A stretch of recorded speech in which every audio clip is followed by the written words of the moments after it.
Welcome to the Rogue Room.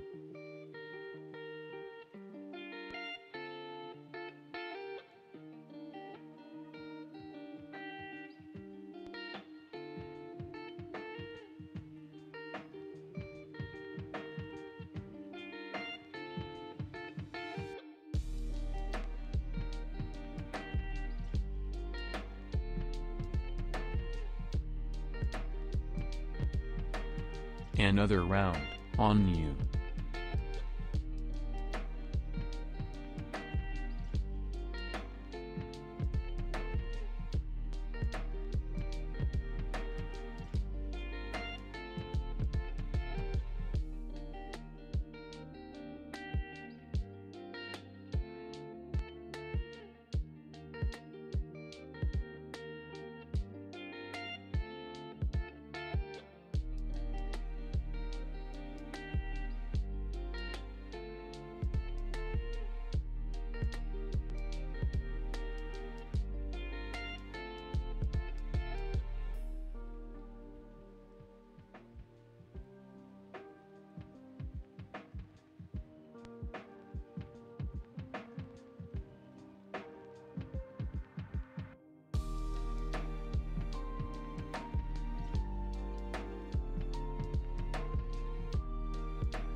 Folks of all kinds, welcome to the Rogue Room. My name is Abigail.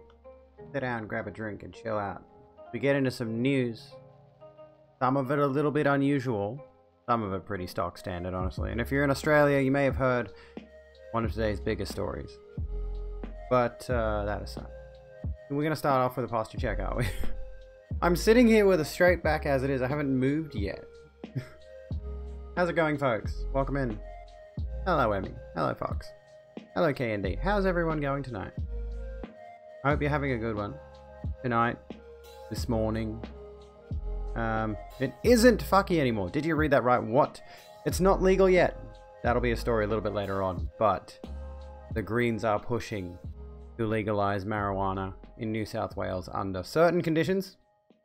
That's something. That's interesting. I've never tried it. If it was legalized, maybe I would. Honestly, I'm too much of a pussy to try anything that's actually illegal. Much as, you know, Antifa and all that sort of shit. Let's go start some riots, but, you know, I'm too much of a little bitch to actually try anything that's actually illegal. Pretty much everywhere, hopefully. Well, fingers crossed. Fingers crossed. How's everyone's day been? What have you been up to? Tell me all about it. If you have anything to tell, that is, of course. If you have anything that you would like to say, please get it off your chest. Let's open the discussion for people to ventilate their feelings about stuff and things, like my glittery blue eyeshadow, for example. I'm gonna go off about that. Look at how good it looks. Also, I'm out of fucking foundation. That sucks. I used the last of my foundation. I had to, like, you know, very much. Welcome back. Oh my goodness, supporter Envy. of the cause. Some damn good glittery That's blue some eyeshadow. damn good glittery blue eyeshadow. Thank you so much, NBZ. Oh my goodness. Thank you for the sub. Well, hey, let's go over to the sub lounge real quickly. I'm chill out in the sub lounge. Trying to get your GF into Naruto and Attack on Titan. There's one. Like, did you folks hear about, like, I put this video up today. Detroit. There you go. You know what? Let's do your story first before we do any of my stories. Let's do your story because you sent me a story, Detroit, and I should do it. I should cover it. But before we do that, we will do it. I promise. Enjoy all the delights of the subscriber lounge, NB. I put this video up. What's the wrong one? You're not a real anime fan. The weird Twitter anime gatekeeper. Remember that story we talked about? So if you folks have not already watched that, go watch that one. That just occurs to me. You mentioned that, KND. This dude didn't mention Attack on Titan in his little spiel tweet rambling on about if you only know these common anime, you're not an anime fan. He didn't mention Attack on Titan. I'm honestly shocked that he didn't bring that up. Literally fucking nothing. What are we on about today? Okay, so Detroit sent me a story that we're going to start off with. A special guest story to kick us off. Alright, let's do this one first. And then, as the title implies, Facebook's 1984... 3D printed meat, and legal weed in New South Wales. Which we don't really know if it's actually legal yet. Like, this is the tricky part, is the Greens, a political party in New South Wales, are pushing for it, but we don't actually have the confirmation that it's going ahead yet. They're just pushing for it. And yes, Rush Limpdick, we'll get to that one. We'll get to Rush Limpdick. Florida law, let's start off with a bit of this first. Let's start off with Detroit's story. Florida lawmakers give first approval to include gender identity in hate crime laws. I think we briefly touched on this, but we didn't actually get into the story. We briefly touched on it, but we didn't actually get into the story. Tallahassee, Florida, a crime against someone simply because of their gender or the gender to which they identify could soon carry enhanced penalties. This is a story from February 17th, so literally yesterday. Legislation broadening Florida's hate crime law took a step towards inclusiveness Tuesday after the testimony of a grieving parent. 21-year-old Maura Binkley was gunned down at a Tallahassee yoga studio in November 2018. Her father, Jeff, has been searching for answers ever since. Jeff Binkley could barely speak to a legislative committee, as it considered broadening hate crimes to include gender or gender identity. Maura and 6 others were shot by Scott Paul Bairl. Yes, a self-described misogynist. This is really disturbing, honestly. Self-described, like, this is like the Proud Boys, right? That's what the Proud Boys are, self-described misogynists and chauvinists as well, who blamed women for his self-imposed celibacy, so a blatant incel. The last 2 FBI hate crimes show a cumulative increase of violent hate crimes over 30%, said Binkley. Mora's dad wasn't alone. Others came to share being attacked because of who they are. I face discrimination on a daily basis as I walk out of my door, said victim Janelle Diaz. When it comes to hate crimes, prosecutors... I can't speak because I got lip gloss on. When it comes to hate crimes, prosecutors first have to prove there was a crime, then they have to prove the hate element as well. Hate crime... Who is this incel? Imagine being proud of being a misogynist, I know. Hate crimes elevate penalties one step up, carrying greater fines or jail time. Keith Perry was one of 2 no votes. The crime should be treated the same regardless of motive. You kind of grieve with these people who've had things happen to them, but I don't want to have a system where one person gets specialized treatment. I don't think that's fair. Wait, what's he mean? What? I'm confused. But Mora's father said the designation will help collect data. If you're going to address any evil, including hatred, you have to first call it by its name, said Binkley. The bill still faces an uphill battle over doubts that adding hate crime designations do much to curb overall crime. The legislation also includes the disabled, so if someone commits a crime simply because someone is in a wheelchair, penalties would be enhanced. What are our thoughts? What are your thoughts on the idea of, like, you know, if we add hate to a crime? Why did I have to add the term misogynist, by the way? Also, Vagabond, how you doing? We were talking about how Florida lawmakers in Florida, shockingly, have given first approval to include gender identity in hate crime laws. That's what the story was about. And it's talking about some horrible crimes that have happened. And this dude, Keith Perry, is one of 2 no votes, stating that you shouldn't include hate to make the issue, like, to make the conviction worse, I suppose, is what he's arguing. Which is silly, quite frankly, because we know hate crimes exist. We know people will attack and kill people for their differences. And like was mentioned down here, if someone commits a crime on another person because they're in a wheelchair, and we've seen that happen. We've seen people attack disabled people for being in a wheelchair, for being, as they see it, crippled. Well, like, this is actually a good thing that Florida's doing, Steampunk Cat, honestly. Including gender identity in hate crime laws means that the punishment for committing a hate crime against a trans person, for example, is going to be that much more severe. And me personally, yes, I'm absolutely... I mean, we know that I favor rehabilitation over imprisonment, over incarceration. Yeah, I'm just shocked it's in Florida, true. I am very much in favor of rehabilitation if we can manage it, but of course, America's a very, very convoluted. I went to say complex and convoluted is one thing, but America's a very complex place. You're not going to get a system like, say, I think it was Sweden, that has a very, very distinctly rehabilitative prison system. So, that being said, complex voluted. Yes, that one. Fuck hate crimes. All my homies hate crimes. Is that a hate crime? Norway. It was Norway. Yeah. You see some photos of their prisons and it's like, this is a really nice looking little hotel they've got here. And it's a prison. It's a prison.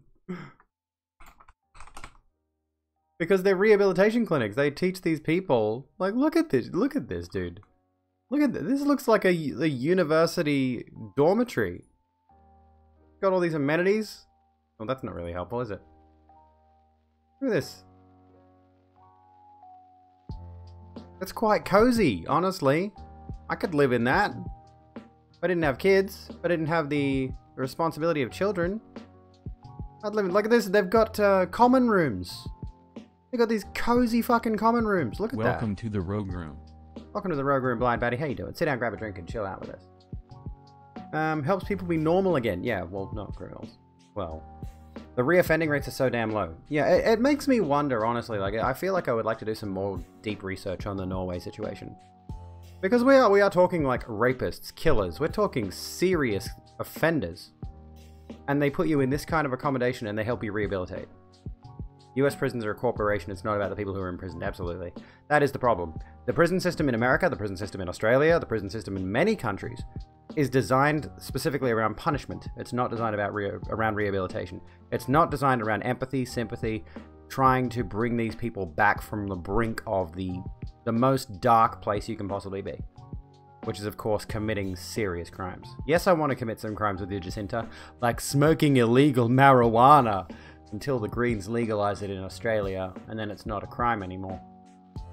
So let's get on the marijuanas before it's legal. It's like we commit crimes. Something is off about, like, I think I need to lower the height of my camera or something. That's not right. Now I'm way too low down in the shot. You can see too much of my carpet. I feel like I need something on my carpet to make the room a little bit, like, pop a little bit more. So, you know, you can see my carpet there. Look at that. It's boring as batshit. Anyway. Retroactive rights. Smoked marijuana before it was legal. Pot hipster. Do I remember how those Christian gay rehabilitation kits... Oh, yeah. Conversion therapy. Those were recently banned in, I think, Victoria. Was it Victoria? And there's still very much a push to try to get conversion therapy camps. Batshit isn't boring. True. The term is batshit crazy, isn't it? So I got that completely wrong. At any rate, yeah, those rehabilitation camps are, yeah, what they call conversion therapy, which is literally, distinctly torture. They torture people, and they do this to autistic kids as well. Like, not necessarily on a religious sense, but ABA is a form of very controversial treatment that tries to torture autistic kids into being normal. So we got that, and we got the conversion therapy situation, which is really, really dangerous. If you're like a gay kid and you happen to be in a very conservative Christian household, there is a very high likelihood they send you off to a conversion camp, which they still exist in Australia. Even if they are gradually trying to outlaw them, they still exist. You're illegally married. You know what's great about being trans? Welcome to the Rogue Room. Maria Toronto, welcome to the Rogue Room. Sit down, grab a drink, and chill out with us. You know what's great about being trans is I am technically a wanted felon in like 73 countries.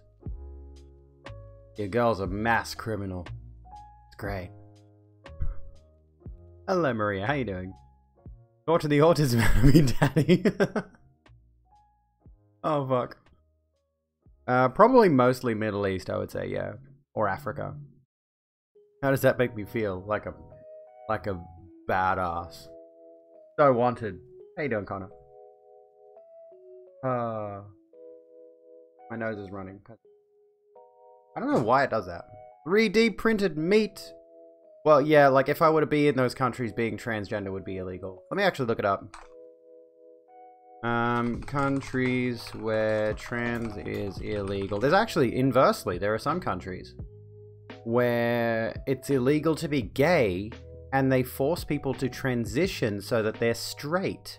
They force gay people to transition. Well, actually, it's this map is countries that criminalize LGBT people, so could be an all-over thing. 72 jurisdictions criminalize private, consensual, same-sex sexual activities. The majority of these jurisdictions explicitly criminalize sex between man via sodomy, buggery, and unnatural offences laws. Almost half of them are Commonwealth jurisdictions. Does that help? Here's like a good overview of where they are. They've got, say, Guyana, Mauritania, Algeria, Libya, Egypt, unshockingly there, Saudi Arabia. I used to think Egypt was so cool. On you. Torture the penis out of me, Poppy. Torture the penis out of me.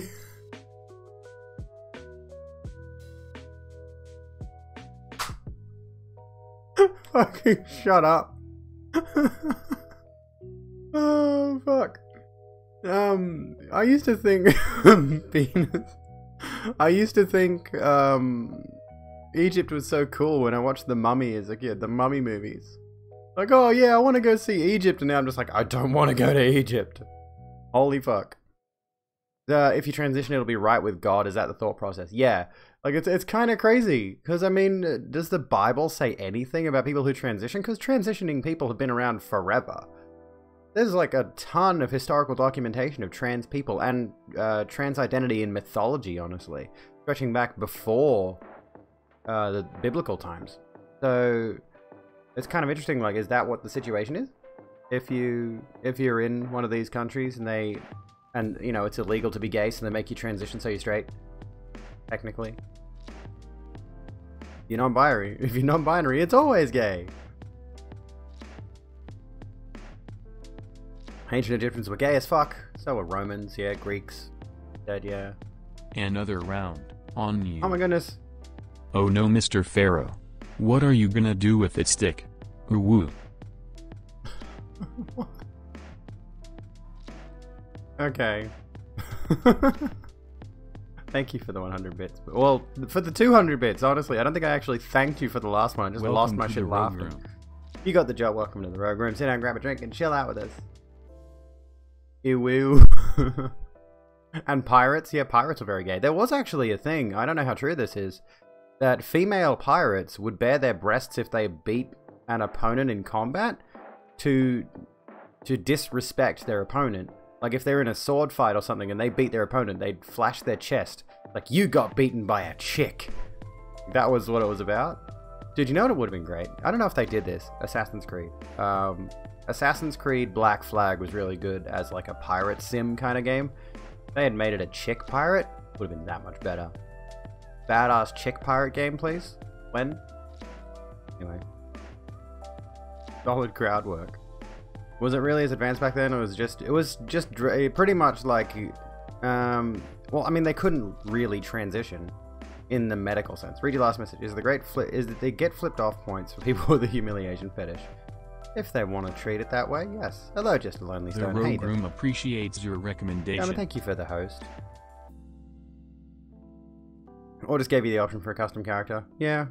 Yeah. If the story is base enough that the main character's identity doesn't matter that much, then yeah, you can have whatever gender identity and whatever customization you go for. The Rogue Room appreciates your recommendation. Later, thank you so kindly for the host. Biblical lore about sodomy doesn't make sense either. The scripture is man shall not lie with boy, which is an indictment of pedophilia. You're absolutely right there. They've actually translated it incorrectly to cover their own asses there. And yeah, Ubisoft refuses to make women the sole protagonists. I know, the sexism at Ubisoft is ridiculous. Fucking outrageous, dude. Those 8 followers will definitely watch the stream. Hey, I appreciate it if they do. Oh no, I lost a pretty pirate lady. Hang on. And lesbian sex was invented. So yeah, like way back before they had the medical capacity to, for example, properly transition, of course, it would have been effectively cross-dressing, yes. But there is evidence to suggest that transitioning people, or transgender people, or people who are, say, two-spirit is another phrase from, like, I think it's Native American culture. There's a bunch of different interpretations of gender identity throughout numerous different cultures throughout history. So, there's a lot to look into there. Dude, make a pirate RPG that is gay as fuck. Go ahead, please. Beg you. Beg you. Let me look it up, actually. I'm pretty sure it's Two-Spirit. Two-Spirit is a modern pan-Indian umbrella term used by some indigenous North Americans to describe Native people in their communities who fulfill a traditional third gender or other gender variant, ceremonial and social role in their cultures. There you go. That's why you might see occasionally when you scroll around queer Twitter and things like that, you'll occasionally see LGBTQIA plus 2, 2 plus, etc. The 2 stands for Two-Spirit. Having both a masculine and feminine spirit and is used by some indigenous people to describe their sexual, gender, or spiritual identity. Another round on you. Yar har fiddle DD, being a pirate is gay, you see. We plunder booty all day, hooray. Fuck's sake. Last few games have been male or female. Valhalla, yeah, those have been. I think Origins didn't. I think Origins had a male protagonist, but I mean, I haven't played them, but I do, if I'm not mistaken, Odyssey and Valhalla. Honestly, like we were talking about, I think I was talking about this with Ren and Bree and Beanie, is that her name?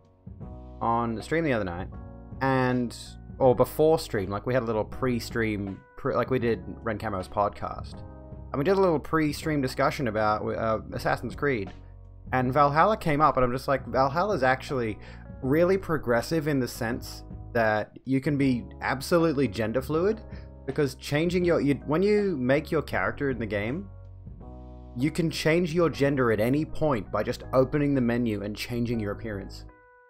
Like, honestly, I kind of want to play... Thank you, Fox. I kind of want to play Valhalla just for the fact that I could swap my gender like that.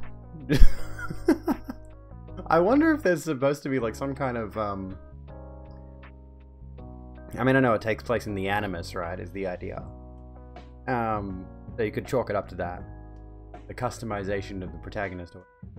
Going around challenging Twitch streamers, challenging streamers to solve a riddle if they so wish. Yes, I was gonna say shoot me. Yeah, hit me with one for all of us all. I do have a reason to play Valhalla. Maybe I will. Maybe I will. I like the aesthetic of the Viking times, honestly, but I have heard it's got quite a few other problems, especially with the whole historical fiction context of things. It misses the mark a lot, especially with regards to, say, slavery. They have, as far as I recall, there's actually someone who is a slave owner who's a villain, completely ignoring the fact that those Vikings would have absolutely been slave drivers themselves. What's this one? 43-second long video is Adahop transgender, 7 months old, and still a constant fountain of white noise in the comments. What the fuck? Anyway, what's the thing? Only one color but not one size, stuck at the bottom yet I easily fly. Present in sun but not in rain, doing no harm and feeling no pain. Hello, Mammoth. Only one color but not one size, stuck at the bottom yet I easily fly. Depression? I feel like that's a bit ephemeral.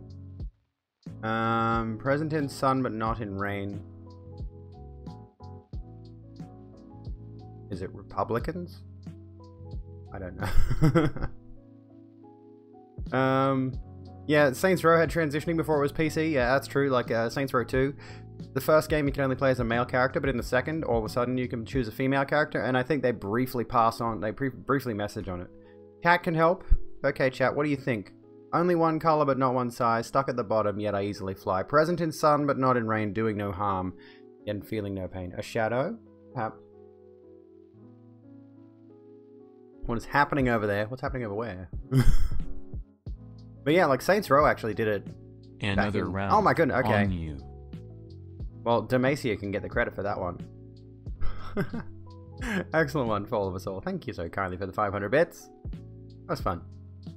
Bring back the slider in Saints Row. Honestly, I feel like that would be a thing that Saints Row would do if they do another game, is they would have a gender slider, quite honestly. Or like they would have a really, really incredibly gender diverse character creator where you have no male, female. It's just, they just give you a variety of body types, some of them feminine, some of them masculine. Oh, they'd absolutely have penis customization if they did another Saints Row. Abso-fucking-lutely they would. They would try to top Cyberpunk. They absolutely would. Because Cyberpunk, as far as I know, only had 2 penises. I don't know. Penis and penis 2. And you choose your pronouns. And they would give you like 5 different options. They'd give you he, her. I mean, they'd give you he, him. She, her. They, them. It, its. And then, I don't know, whatever else. They had a dick slider in Saints Row from the third one. It was called Sex Appeal. Yeah, and on the women it made their tits big. Yeah, the penises in Cyberpunk are literally cut or uncut. What was I going to say? Hang on, let me go back. Aurora Borealis. I feel like there was a message I missed. You're a trans man, your best friend is a trans woman. We often try to figure out how to swap chests. My auntie recently had a reduction. Had massive chest area. I'm like, I wanted some of that. I wanted some of that. Okay, so what is this that you've sent me? Hang on, let me scroll back a bit. K&D, what have you sent me? Oh yeah, the helicopter stuff tends to be a little bit on the yikes side of things. K&D, you sent me this. 43-second long is Adahop transgender, is 7 months old, and still a constant fountain of white noise in the comments. Okay, so what I'm looking at here... Yikes, I feel conflicted. I need to unsubscribe from Neebs Gaming now. Not a massive deal. Some people overtly support a person just because of this, just because they're afraid of this very PC culture. To me, it's just someone decided to live their life that way. Someone would like to unclip my boobies and give them to a trans lady. Didn't I hear your girl voice? What's your secret? I want an explanation. Is it just transphobes? Am I reading too deep into this? Is it just transphobes being transphobes? Very yikes. Yeah, very yikes. So consider that a warning. Like the attack helicopter thing gets tedious. I'm she, her. My pronouns are she, her. Also, I'm see my Bloodborne t-shirt over there? Like, I really love wearing it. but I've also considered turning it into a cushion. This t-shirt that I've got laying on my bed, I'm considering it. But I don't want to ruin a good shirt. Ow. You want to give your boobs to a trans lady too? You know many who would be happy with them. Oh yeah, for sure. I'm still. I'd like some tit. Oh god, it's one of those, dude. Why do they go for the twofer and then just a double ban? Both Reaper and Jacinta hitting the ban hammer. Holy fuck. There's this group called Neebs Gaming, and their editor came out as trans and has consistently caught shit over it. And we were on the topic of it earlier. I thought the petty bitches in her comments were funny. I thought you'd appreciate it. Yeah, it's like I think I can see what you mean. I think now with the context, I understand what you mean. It's really dumb how much people don't like trans people. It's honestly so dumb.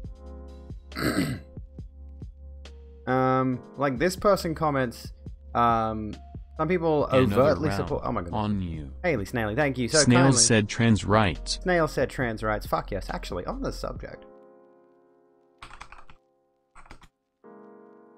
Snails are hermaphrodites, meaning individuals have both a male set and a female set of parts, and any two snails can reproduce with each other regardless of sex. Snails are progressive as hell, man.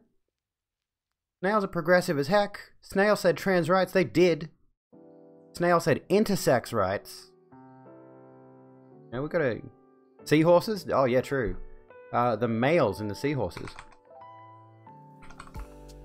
I don't know why I'm looking up seahorse genders. Seahorses are an oddity in the animal kingdom. Males rather than females get pregnant and give birth to young. I don't understand like how they've defined male and female in this circumstance. Has anyone ever been ratioed? Another round. Oh my goodness, we got a hype train. Nature Folks. is gayer than the bigots would like to admit. It is. Fine Batty, thank you for enjoying us. Enjoying the subscriber Thank you for lounge. your membership. Please enjoy all the delights of the Hype subscriber train. lounge. We're at 80% already. Holy fuck. 81%. And Draco with the 100 bits. Nature is definitely fucking gay. Swans, dude. I love bringing up the swans. Swans are so gay. Swans are super, super gay. Honestly. I think ducks are as well. Thank you for your A&D, membership. oh my goodness. Please Hype train enjoy level all 2. the delights of the subscriber lounge. Nature is so gay, lol. Penguins? Yeah, penguins. Another round. Gay penguins. On you. Nature is so gay, lol. We love gay nature. We need to get what we need to get. Is David Attenborough. Is it David Attenborough? Another Or Richard round. Attenborough. I forget which one it is. You. Oh my goodness. Draco. Giraffes engage in gay behavior more often than straight behavior. That's amazing. Let's look up gay swans. We need to get David Attenborough doing a gay nature documentary. That's what we need. Homosexual behavior in animals. Black swans. An estimated 1/4 of all black swan pairings are of males. They steal nests or form temporary threesomes with females to obtain eggs. This is fucking dark. Okay, these are really nasty gays, okay? German? No, wait. Was it German? Who got... No, no one get... You get the finger then. Whoever wants it gets the finger. It was a hydrate. We're going to talk about the legal weed shortly. But this is like actually pretty dark, honestly. Look at this. We got 22% of this hype train with 4 minutes left. Just under 4 minutes left. There you go, Mammoth. That's all yours. I'll finger you, Jacinta. Anyway. Listen to this. Listen to this. An estimated 1/4 of all black swan pairings are of males. They steal nests or form temporary threesomes with females to obtain eggs, driving away the female after she lays the eggs. This is... Oh my god, that's fucked up. The males spent time in each other's society, guarded the common territory, performed greeting ceremonies before each other, and in the reproductive period, premarital rituals, and if one of the birds tried to sit on the other, an intense fight began. More of their cygnets survived to adulthood than those of different sex pairs, possibly due to their superior ability to defend large portions of land. The same reasoning has been applied to male flamingo pairs raising chicks. Swans with the thruple? Bruh. It's totally fucked up though. They kicked the woman out. Surprise adoption. Always been confused with yourself. Round. Oh my goodness. K&D, thank you so kindly for the 200 bits. Oh, Reaper. There we go. Alright. Can I do a poll while there's a hype train going on? Because it like takes place at the top of the chat.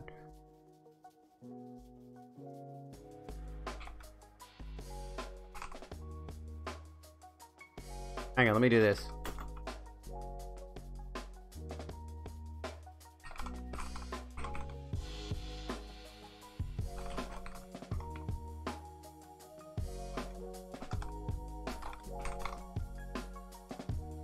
I'm gonna add a bonus option in there. Okay, who would you rather have narrate your life? Go.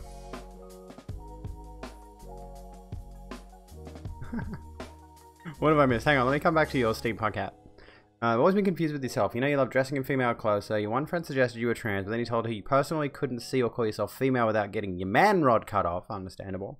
You then got angry and called you transphobic. You have no issue against it, it's just how you personally feel. I mean, if that's how you personally feel. But even then, like, is there anything to suggest you're actually trans?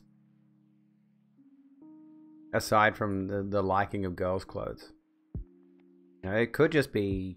Could be a gender fluidity thing, honestly.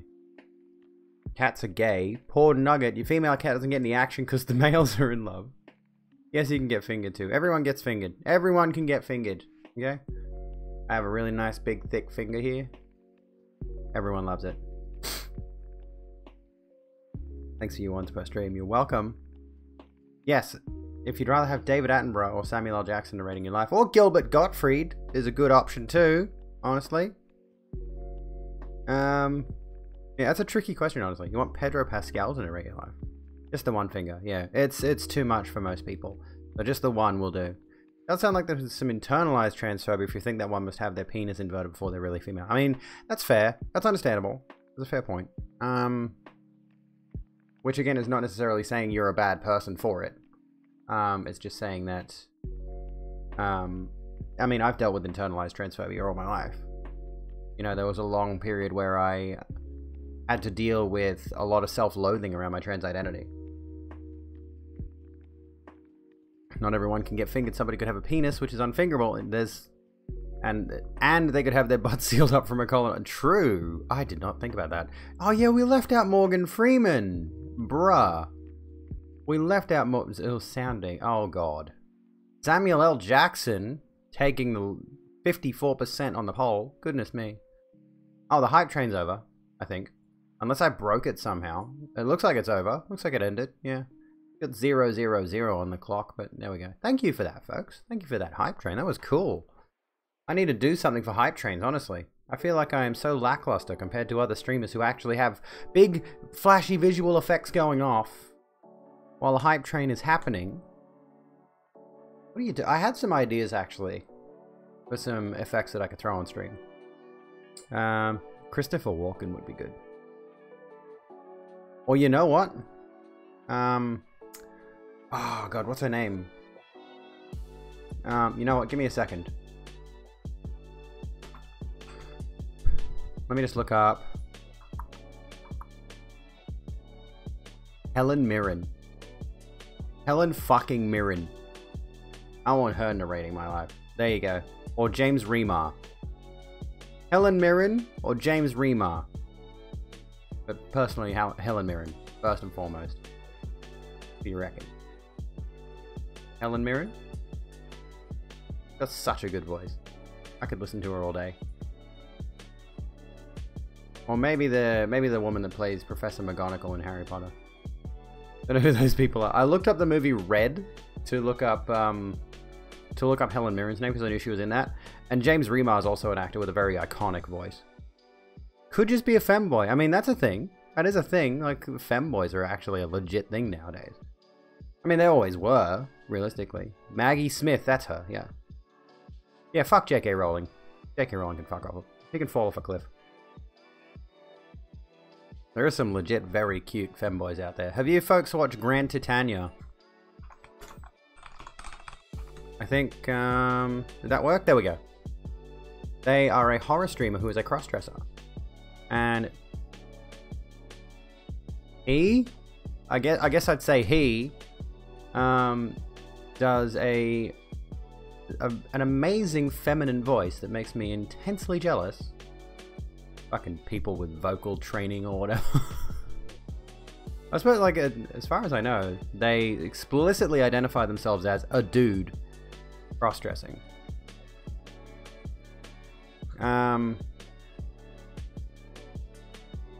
24-year-old cross-dressing streamer for Ontario.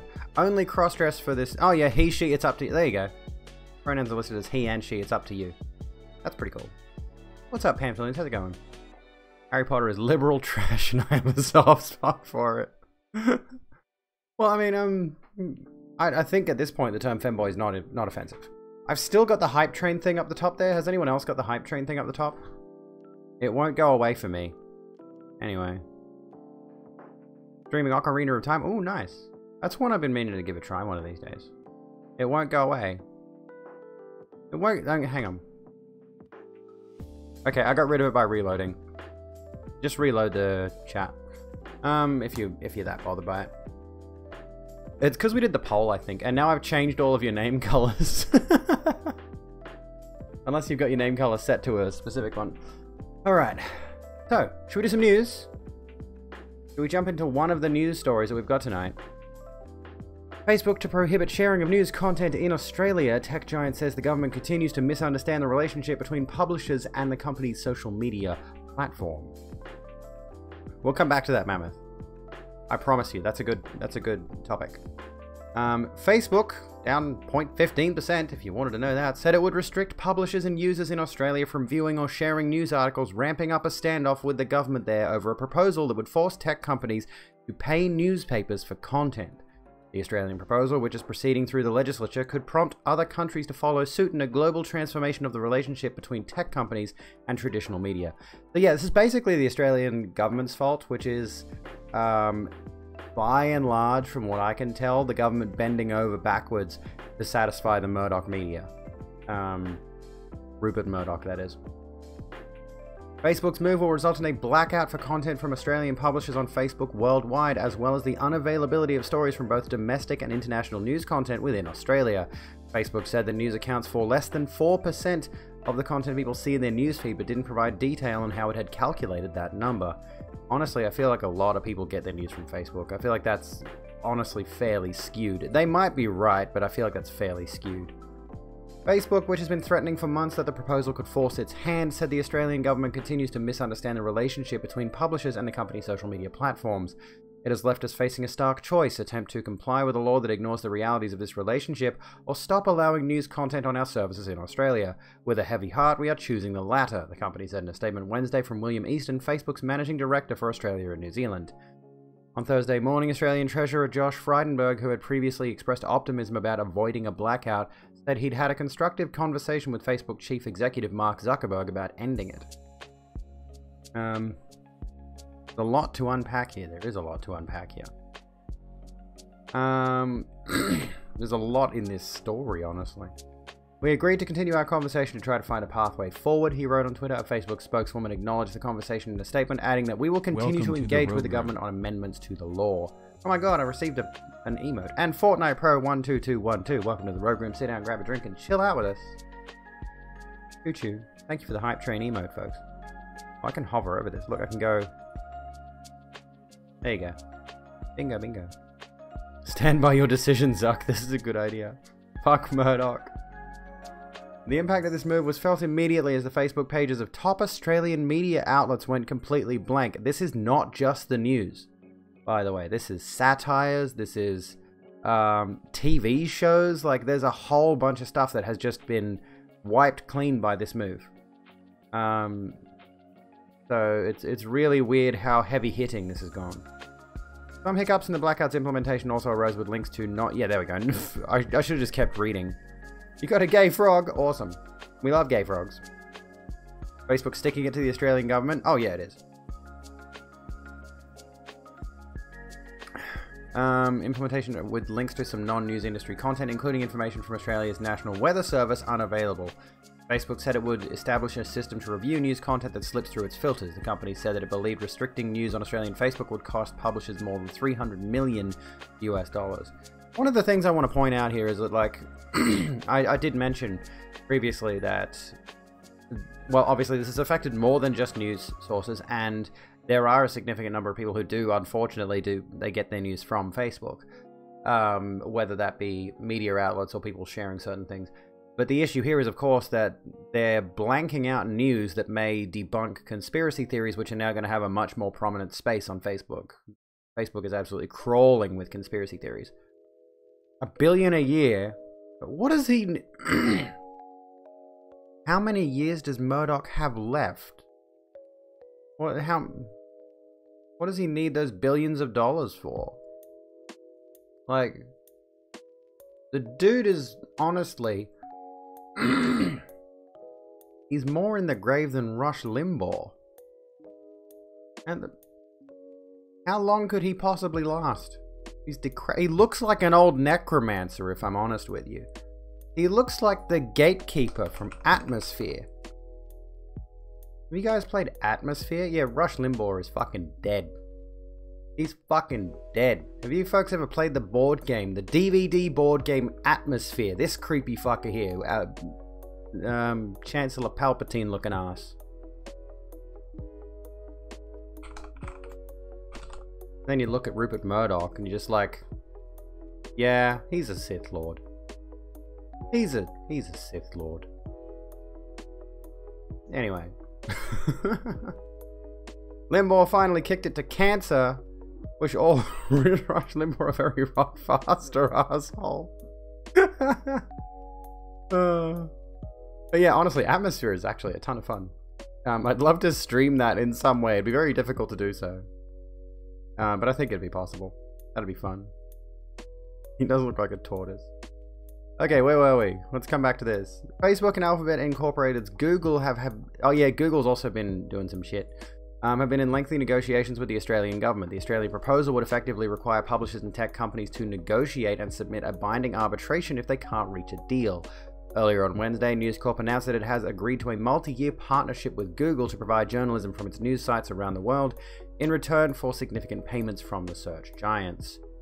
News Corp owns Wall Street Journal parent Dow Jones & Company. Google had previously joined Facebook in saying the proposal set an unmanageable precedent and said it would possibly shut down its search engine in Australia as a result. Can you imagine? Can you imagine? Like, I mean, we've already seen... Like, this is honestly worrying as an Australian. We've seen the extent... We've seen the extent of the internet being severely restricted in other countries. There are certain people across the world who are unable to access a lot of the internet. A lot of the stuff that we take for granted, they simply cannot access it because of intensely restrictive laws. And that is intrinsically designed to make the populace dumber. Now, of course, if you only have access to, say, government news sources, North Korea is a good example. I think China and Japan also do it to an extent. A bunch of countries in the Middle East too. Cats are telling you it's bedtime, so you'll catch the next stream. Thank you for being here, Blind Batty. No Winnie the Pooh in China? Exactly.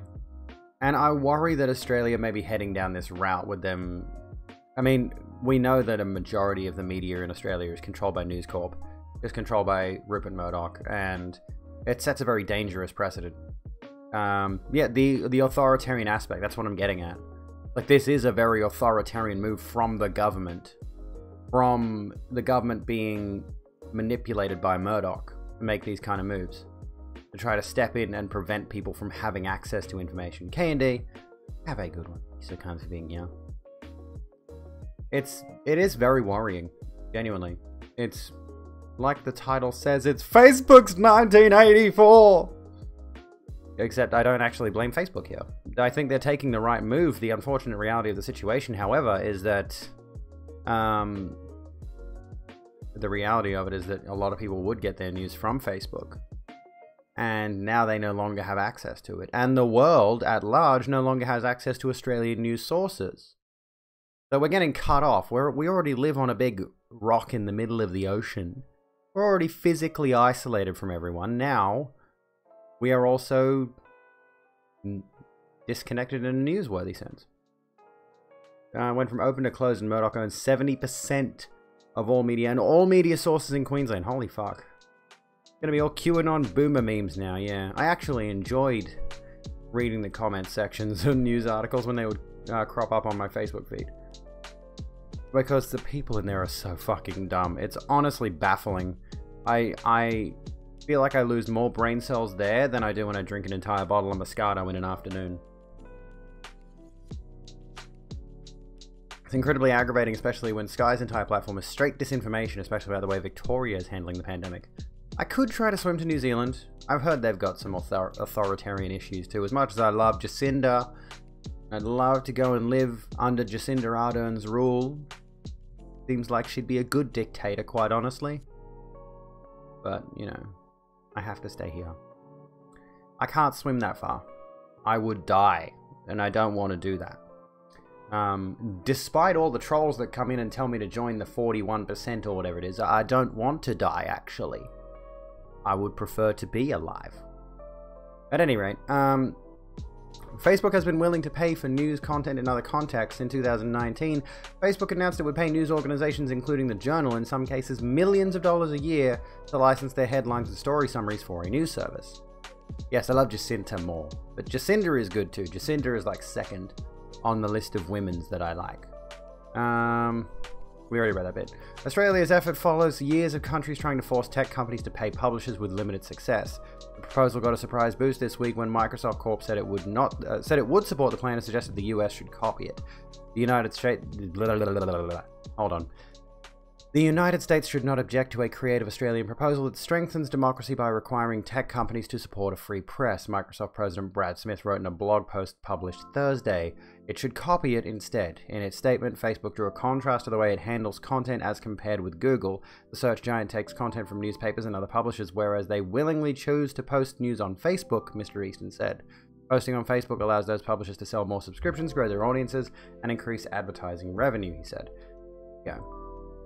It is kind of confusing. Basically, what it boils down to is that Australian multimedia corporations, News Corp in particular, the Rupert Murdoch Sith Lord cult, has demanded that Facebook either pay them, and Facebook was like, well, no, we're not going to pay you. We're going to just take your news. And they, like, Facebook just decided we're going to shut down Australian news in general. So now no one on Facebook, period, worldwide, can get access to Australian news sources, and multiple different multimedia sources. Let me actually have a look here. I wonder if the Australia subreddit has anything. They usually tend to.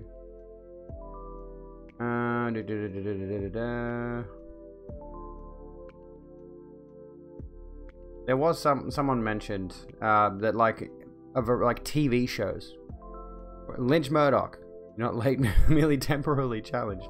All our news will be friendly Geordies now. I haven't watched Geordies in a minute. I should. Should see what he's been up to.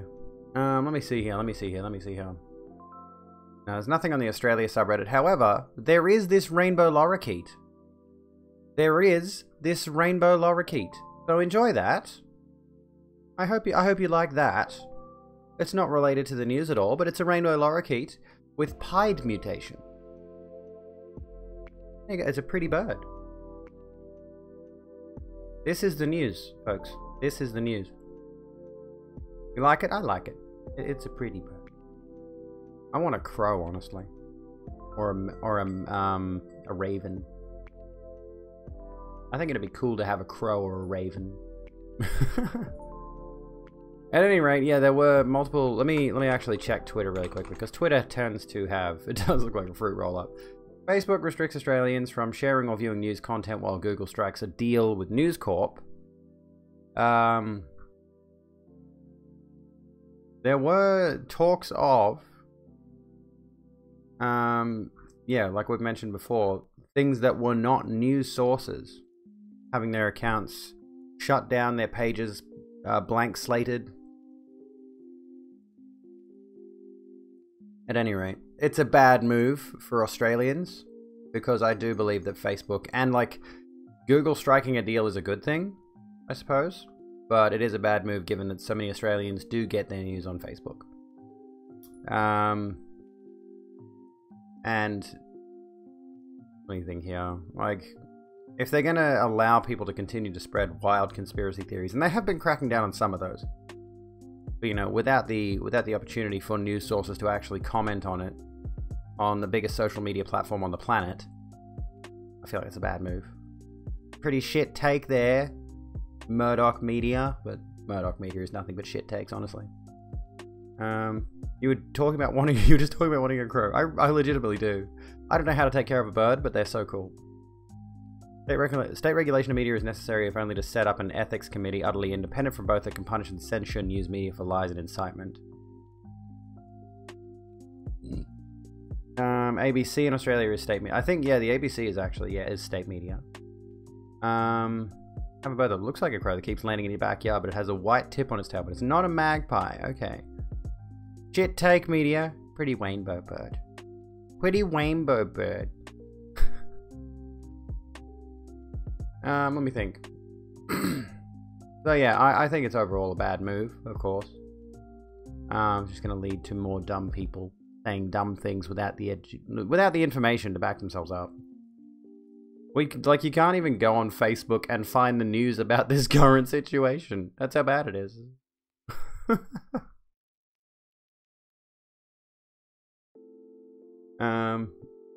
Wait, aging crow. Wait, I'm confused. Oh, because of the white, but yeah. Okay. Government is dictating who can post media on Facebook and only applying the standard of Facebook. That's what also worries me. Is like we're seeing this with Facebook now. How long is this going to be before it applies to Twitter, to Instagram? Like I've seen news posted on Instagram. Instagram is also owned by Facebook. On that note, how many other sources are going to? How much other social media in Australia is going to have information restricted? Which, I mean, the news is still there, right? The news is still there, but you can no longer find it easily on a social media network. Like if your friend comments on a news article on Facebook, then it'll pop up in your news feed and you'll be like, oh, I can look at this news article because somebody else liked it or something like that. Thereby it gets bumped up in the algorithm in your friends list and you get to see the article and you get to, read and form your own opinions on certain topics.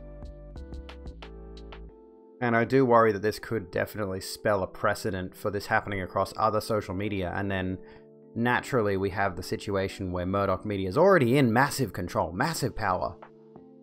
The Currawong. Let me look up a Currawong.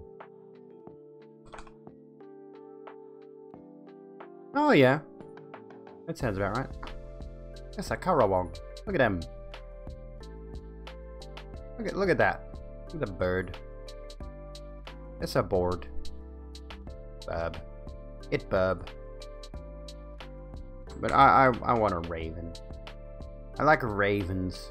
They're cool. I want a raven. Somebody buy me a raven. An Australian raven. Someone actually, I'm not even kidding. Someone buy me a raven. I want to keep a raven. Is it bad to make a 1984 joke about this stuff? It's in my title already. It's legitimately in my title. Thanks for the hydration, Fox. Old media feeling its stranglehold slip and pushing the government towards authoritarianism to save their dying industry. Absolutely right. You're absolutely right. That is what's happening here. It is a situation where, a lot of people are not consuming old world media anymore. A lot of people are not consuming newspapers and the television news. We were already in 1984 since the federal government's metadata regulation laws. Yeah, it's kind of on. I feel like I'm going to sound very conspiratorial saying this kind of shit, but there's a lot of stuff. Again, this is why you shouldn't. I might actually read 1984 soon. Because I haven't actually read the fucking thing. I've been saying this for ages. All the people who are conspiratorial about vaccines putting chips in us. Bill Gates putting chips into the vaccines. They're already tracking you. They're already tracking your every fucking move. Everything. They know all about you. And the reality of the situation is most of us are pretty fucking boring.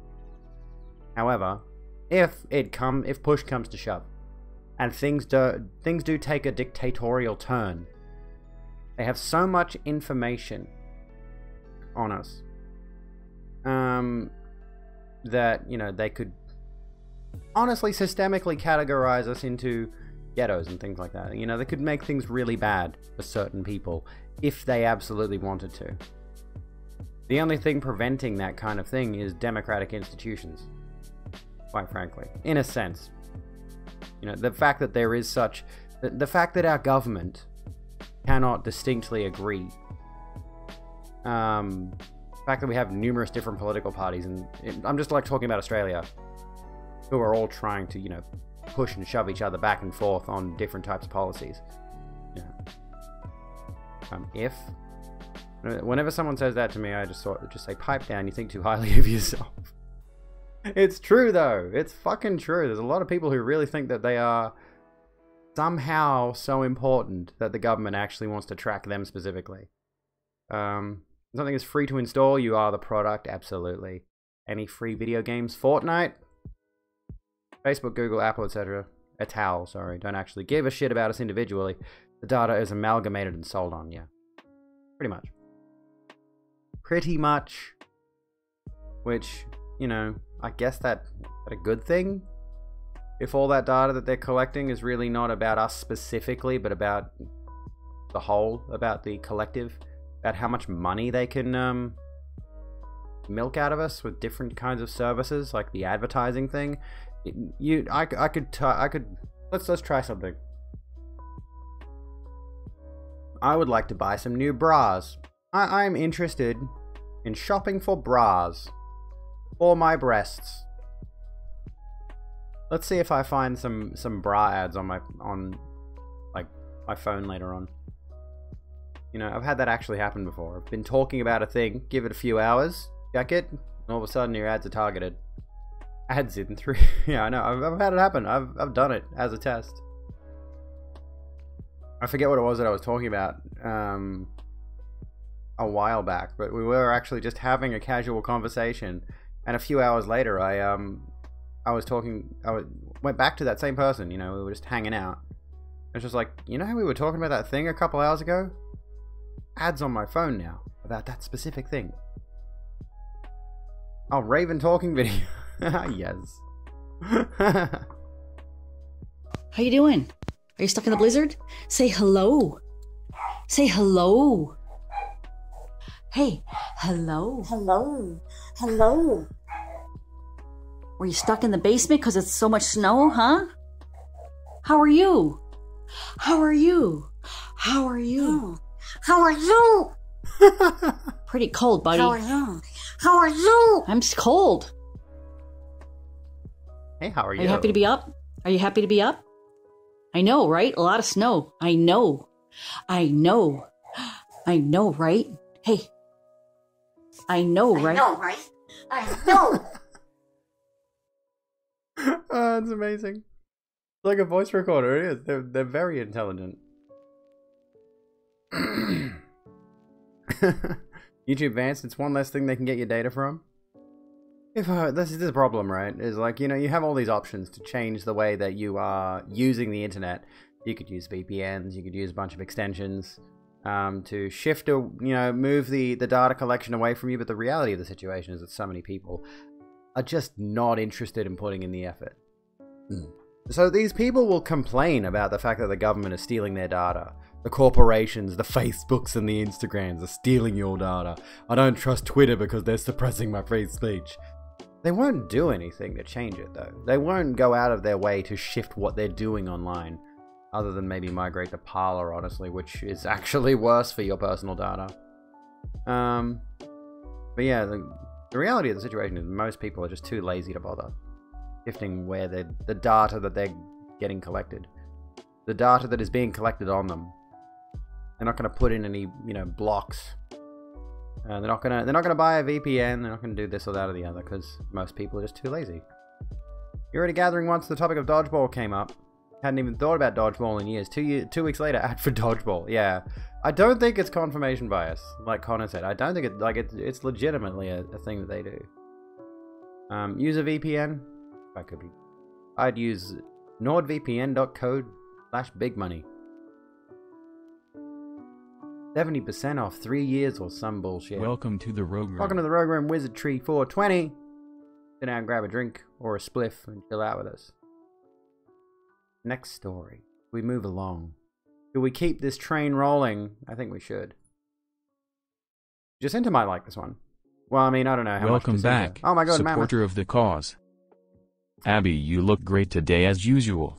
Am very happy to be part of the Rogue Room. Thank you so kindly for the Prime Mammoth. Fucking legend, you. Here, come and join us in the sub lounge. Use a VPN and several messenger pigeons. Way ahead of you, good. If I could be bothered setting up a VPN, I suppose I would. It's not. This is. The alcohol's coming. Don't worry. This is water. The alcohol will be coming up after the break. I am a robot. This is my sexy robot voice. Would you please assume the position? Yeah, the messenger pigeons. You gotta have the messenger pigeons. Search for and buy makeup online, assume hairbands and like, when the next logical ad you get be bras. I don't buy any of that stuff online, that's the thing. I buy all that stuff in person. I can't even think of what I bought online recently. So, it's definitely listening. And there's a lot of stuff that I've talked about that I've never purchased in my life. Oh, there are things that I have looked up, but not that specifically. Where, yeah, like there have been things that I have not actually Googled, have not actually even glanced at, on, for example, on my PC or anything like that, and then I get ads on my phone. It's definitely listening. What's it called? I guess voice recognition technology, yeah, is pretty advanced at the moment. Pretty significantly advanced. It's kind of terrifying. At any rate, Jacinta, I would like your take on this. As the vegan of the family. Fake meat goes beyond burgers with money for printing steaks. Israel's redefined meat raises $29 million for pilot factory. Alternative protein sector booming over health and green concerns. Juicy sirloin steaks hot off a 3D printer on the menu this year as the booming faux meat market bids to lure even die-hard carnivores. Jacinta. She's a good friend of mine. Never noticed your phone listening to you, so you feel left out. Makes you like target ads, makes it easier to find things. I mean, that's true. Is when you have targeted ads, it lends into making life a little bit more convenient. Annoying is when you buy something but still get ads for it the next 2 months. Yeah, true, it's annoying. Israel's redefined meat limited is targeting steakhouses and other restaurants in Israel, Europe, and Asia with its 3D printed facsimiles of beef cuts from fillet to rump and brisket. The startup has just raised $29 million in funding to build a large-scale pilot factory and begin sales later this year, it said Tuesday. We want to change the belief that delicious meat can only come from animals, Chief Executive Officer Eshar Ben Betreat said. I think I pronounced that correctly. We have all the building blocks in place to make this a reality. Alternative protein demand has boomed in recent years as environmental and health concerns drive consumers to products like faux burgers or nuggets. That's attracted venture capital investors and food giants from Nestle SA to McDonald's Corp, although more needs to be done to improve the taste of products and lower prices to compete with conventional meat. Redefine is trying to take plant-based products to the next level by giving diners the same sensory experience as eating prime beef. Last week, another Israeli startup, Aleph Farms Limited, unveiled the world's first slaughter-free ribeye steak. Barcelona-based Nova Meat Tech SL plans to start selling 3D printed vegan meat to restaurants in Europe this year as it raises funds for a production scale-up, CEO Giuseppe Schionti said. Yeah, I'd eat that. That looks good. If that's the actual shit, if that's the actual 3D printed steak, I'd eat that. Fuck yeah. On the topic of 1984, reminded that a pretty large portion of Orwell's fan base is women won't fuck me and it's because taxes. True. While Redefine is still working on flavor, 3D printers are loaded with plant-based ink, can print the meat countless times and deliver a complex layering of muscle and fat to recreate the right texture. Our meat today versus some other cuts. So Ham044, welcome to the Rogue Room. Sit down, grab a drink, and chill out with us. Yes, this is a vegetarian option. Yes. 3D printed plant-based meat. Our meat today versus some other cuts of meat are the same, the Redefined CEO said in an interview. You cannot distinguish. The company has distribution partners in Israel, Germany, Switzerland, and Singapore. Redefine's financing round, led by Happiness Capital and Hanako Ventures, is the highest Series A funding for any alternative protein startup, data from researcher Deal Room show. The funding is a major step toward becoming the biggest alternative meat company by 2030, he said. There we go. Vegan meat, vegetarian meat, veggie options, alternative options that do not involve actual animals being slaughtered Has your vegan stamp of approval anything that might replace an animal for someone? Yes, exactly. I really should go back to buying the alternatives to meat. However, the issue, of course, as was mentioned in this article, is the price at the moment. You're getting the price down to comparable levels to meat, to burgers and steaks and sausages and all of that kind of thing. The price is very high. In some cases, twice as much for the same amount of product. If you're buying it off the grocery store shelves, for example. So that's a thing that has to be tackled next, I think. Atlas shrugged, and it's a libertarian interpretation of it. What was I missing? That doesn't have anything to do with it. I do know there are a lot of people who misinterpret 1984, that's for sure. You're worried about the health aspect. Red meat needs to be limited, so would this also be the same? I would imagine so. What about like iron content, for example? I mean, I've been told recently that I need to bump my iron up because I'm close to anemic, so if I were to start buying the vegan options again, I'd need to make sure the iron content is substantial, or I need to start taking iron supplements. As of right now, I don't eat a whole lot of red meat at all, if any. So, what do you folks think? I mean, I've been excuse me.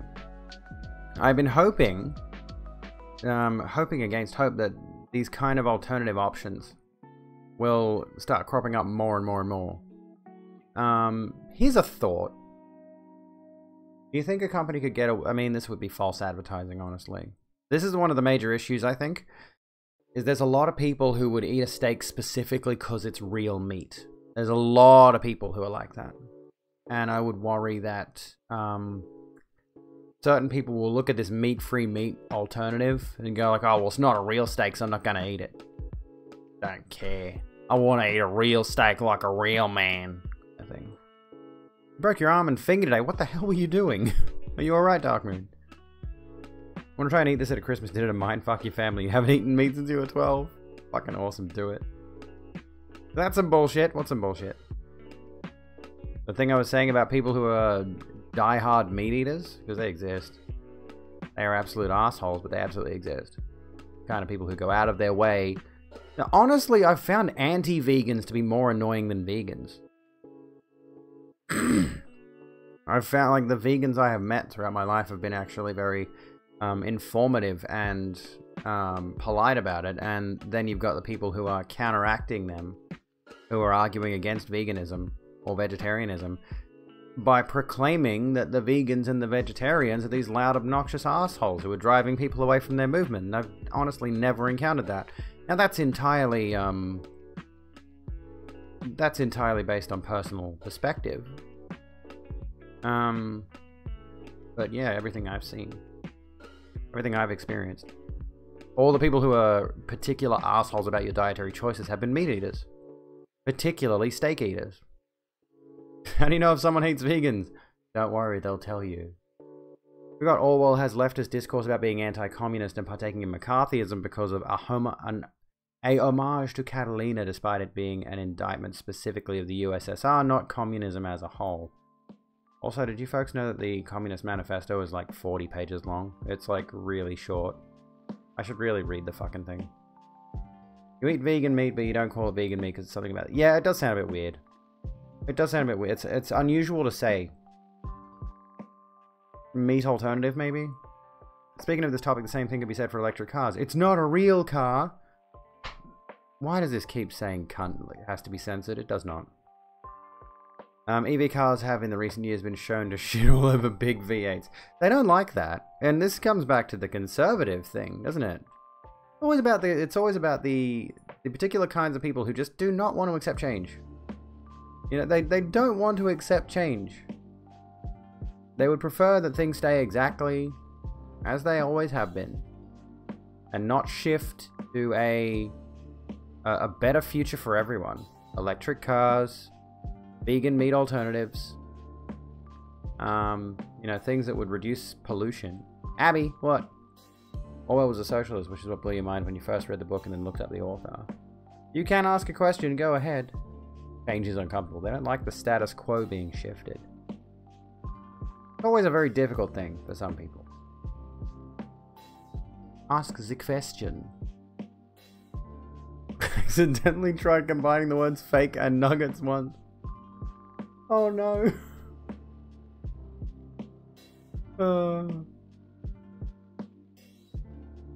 Say the line. What's the line? What's the line? Do not reduce pollution. It has to be better than the alternative. What are conservatives conserving? True. It's a step in the right direction. Electric cars are a step in the right direction. Quite frankly, we just need to reduce the amount of cars on the roads to begin with. Guys, stop tempting the algorithm. Okay, the bot might actually pick up one of your little suggestions and ban you. Okay? And for the record, if you get banned and you happen to be a sub, if you get banned by the bot, who has a number of different interpretations of the F slur in there, you lose your sub if you happen to be subbed. Stop, it was a meme. Honestly, I feel like we don't have enough electric cars out there in the world to be able to have conclusive data as to whether it directly... I mean, how can we say they don't reduce pollution considering there's not enough of them out there? Not everyone's driving electric cars. There's more gas cars on the road now than ever, you know? So, we can't really have a conclusive statement that says electric cars reduce pollution or don't reduce pollution. Part of a legitimate communist militia when he wrote a homage to Catalina. I hate the fact that it's a homage to Catalina. I mean, the way I read homage, to me, feels like it should have an at the beginning of it. Just hated Stalin in the USSR and tankies don't like that. Utterly unfair that you cannot call UK meatballs by the name they're... I forgot about that. Well, eventually, but they have to charge off the power grid, which is largely coal-powered. Yeah, true, that's one of the major problems. Listening to a podcast about economics, about electric cars in Australia, it's 0.2% of all cars are electric. It's nothing. That's nothing. Literally not a thing. Not enough of them to make a difference. So much needs to be changed environmental, otherwise we're going to have more pandemics that are going to be worse than the last. Oh yeah, for sure. Good from an R&D perspective, but energy is sourced. Yeah, it's not efficient. Fuck homophobes. All my friends hate homophobes. Ethically sourced batteries for EV, that'd be good. Absolutely. Let me get rid of this really quickly.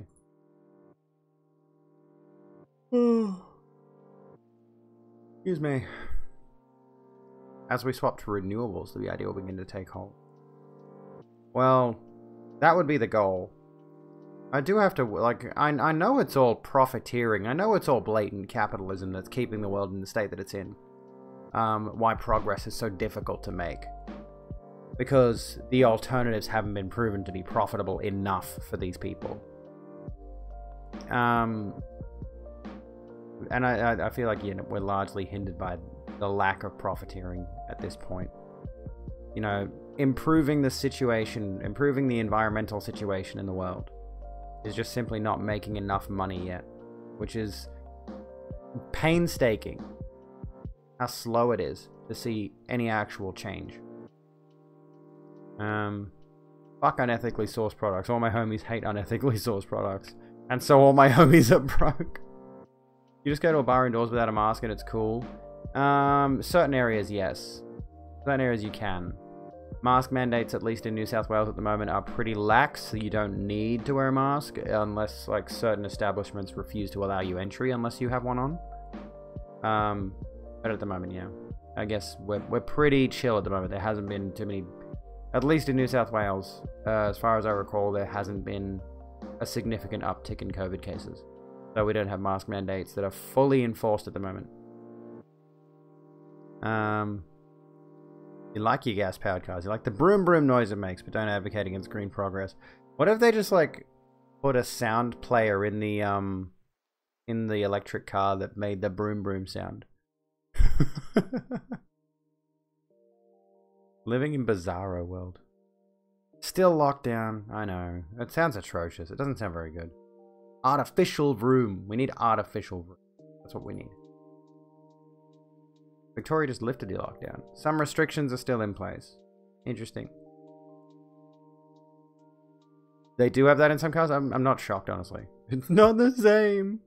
Well, I'm sorry, but the planet's not going to last much longer if you folks keep producing gas-powered vehicles. More electric cars. More, I mean, honestly, as much as I don't like Elon Musk, more Tesla factories. Back with a vodka lemonade, nice. Give it 15 minutes, I'm going to come back with Moscato. Not yet. Soon.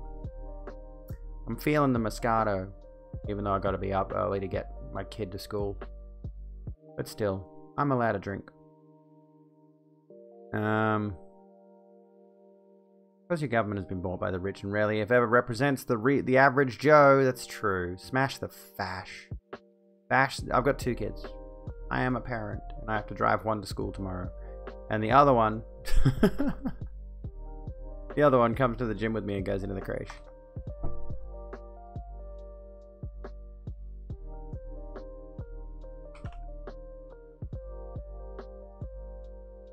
Oh, we can't do that one. Content does not meet guidelines. Dang it.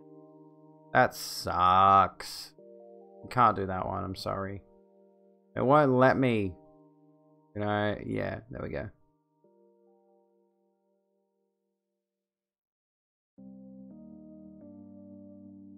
Just going through my requests at the moment. That sucks, dude. I wish like that should be a moderation thing. I should be able to decide for myself. I refunded your points, by the way. I should be able to decide for myself if that goes against violations or whatever.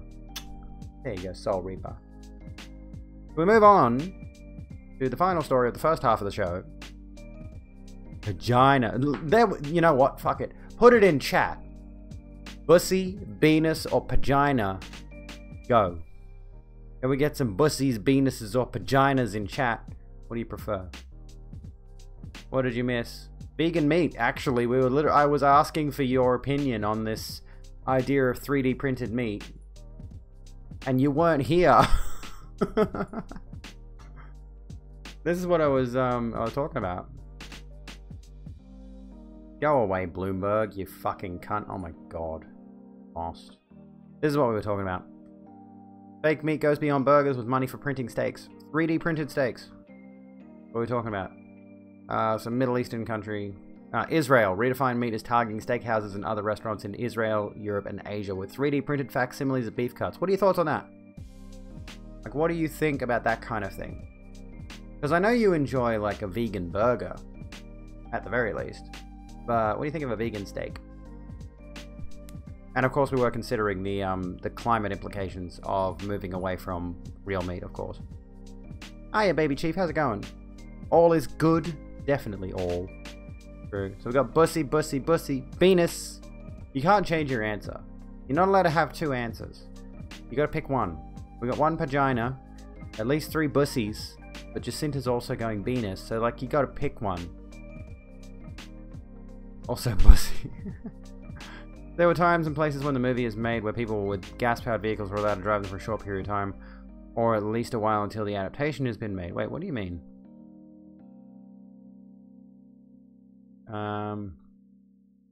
Hang on. Come back a sec. BMW i8 had a fake exhaust. Just because the governor's... Yeah, we read that bit. Only drive with real gas, I'm a man. I hate that attitude, dude. That toxic masculinity of things. Who's leaving? Someone said goodnight. Dog said goodnight. Who is actually leaving? Or is it you? Is it you, Dog? Or is it... Who's leaving? I don't know who's... I've missed it. And yes, head pats. Bodacious bottoms. Hang on. Here's a... Here's one. Here's a poll. Okay, Dog, you're actually leaving. Okay.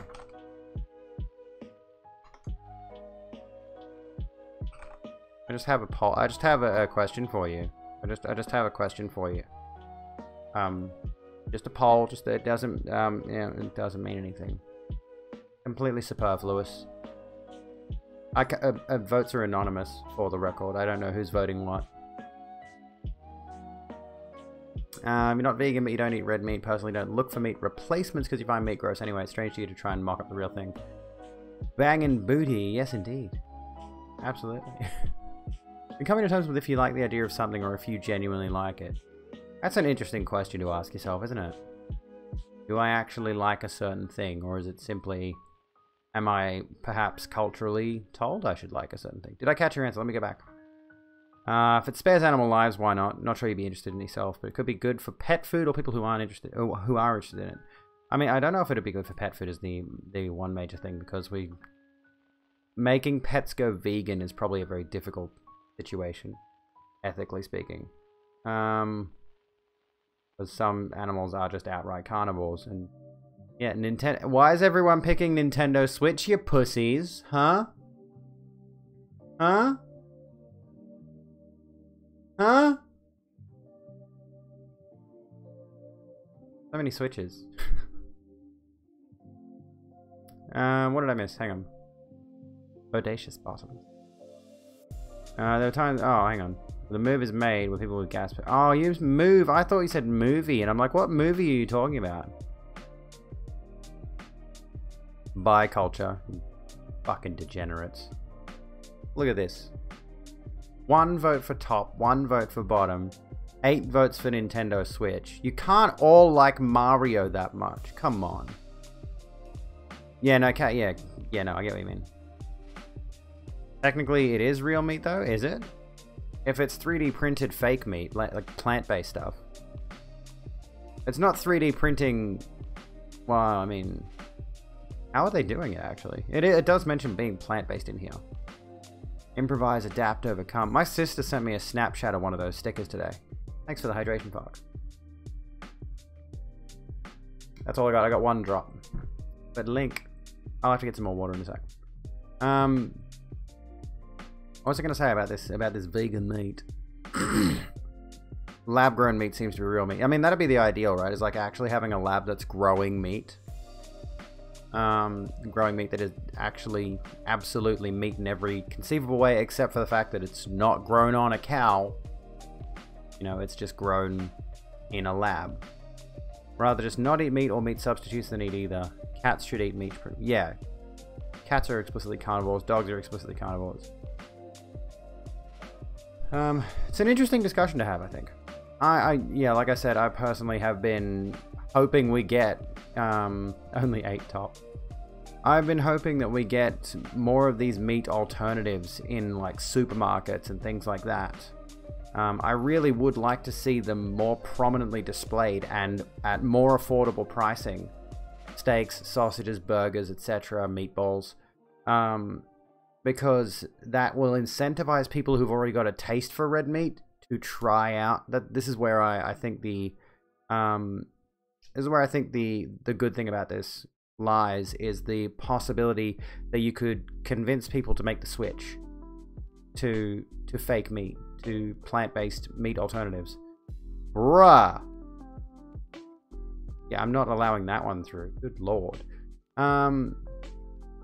Getting so tired of corn. So yeah, I personally think I do not have any tattoos. Not yet. One day I will get some. I personally think it's the idea of, you know, converting people. Like, same with the electric cars thing. It's like, you got to slowly convert people. But the issue is, you know, we're sort of confronted with this reality of, like, this world probably ain't gonna last.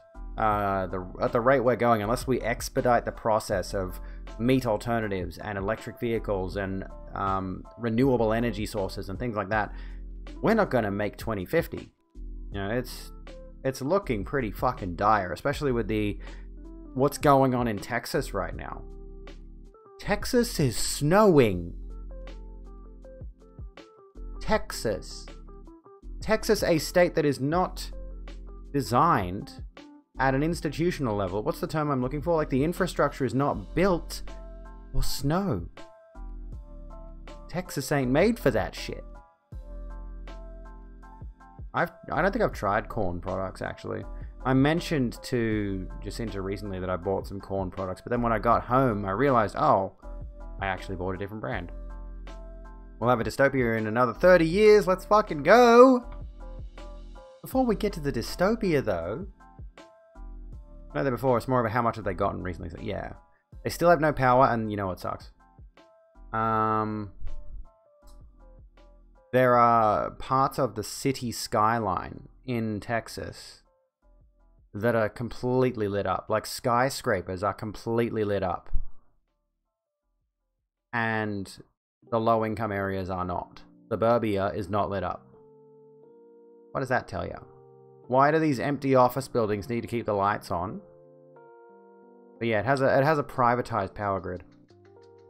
They still have no power. People have been chopping up their dining room chairs to burn for warmth. There was a case of, this is really sad, a family sat in their car in their garage with the engine running for warmth. They died.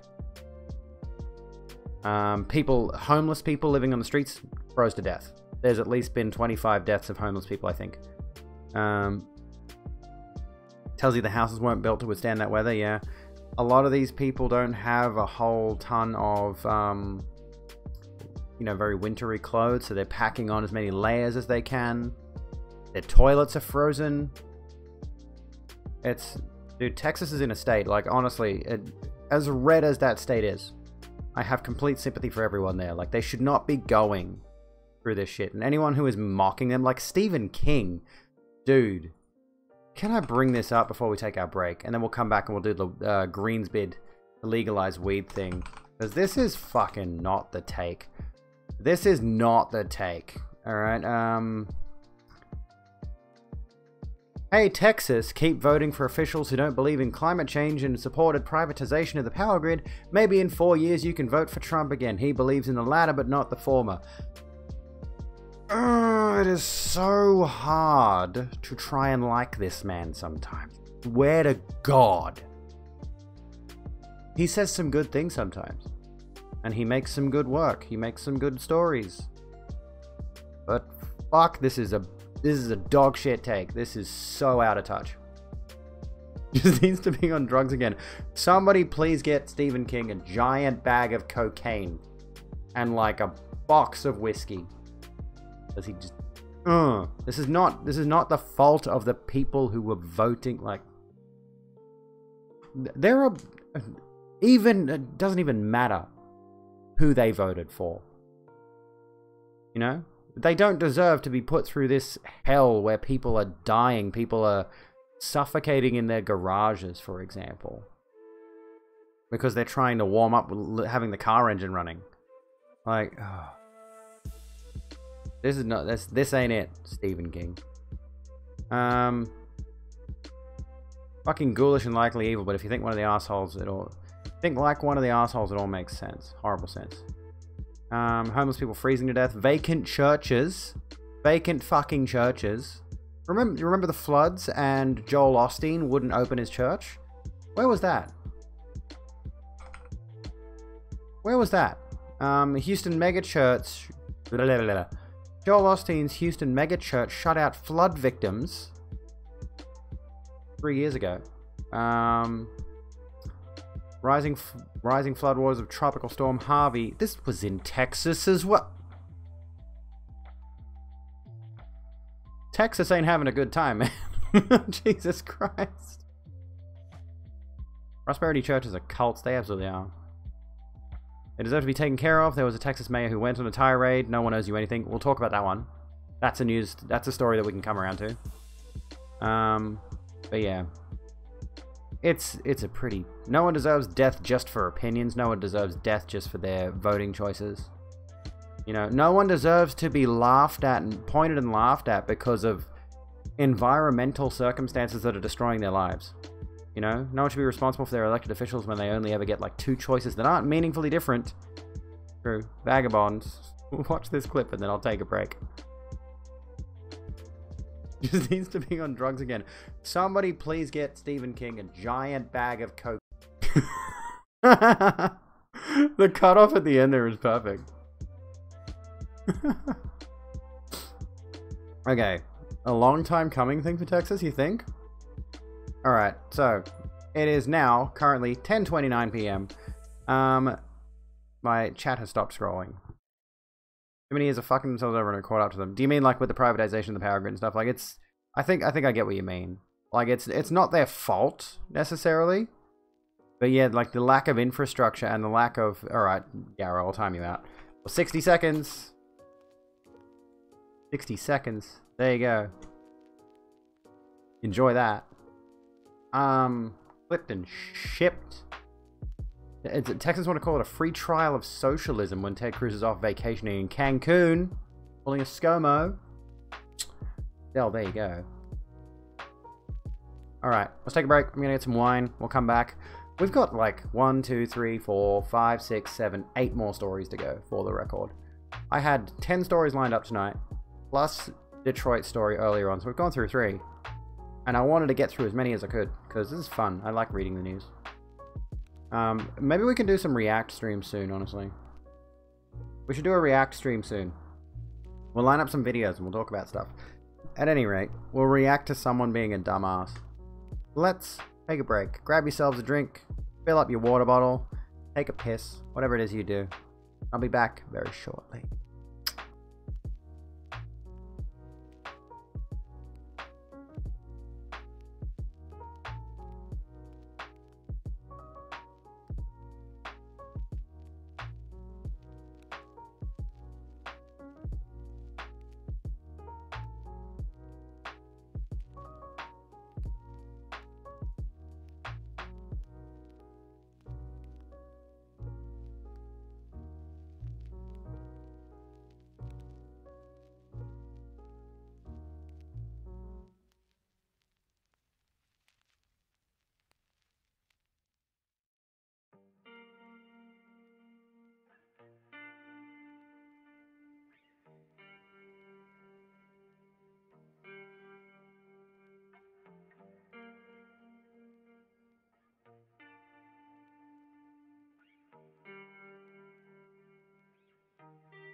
Sorry I took so long to come back, folks. I had to go and grab my nuts.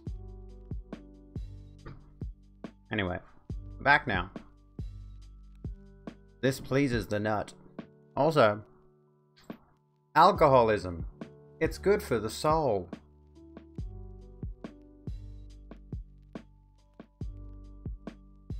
How goes it? What have I missed? Twitch takes 50% of sub money. It does, honestly.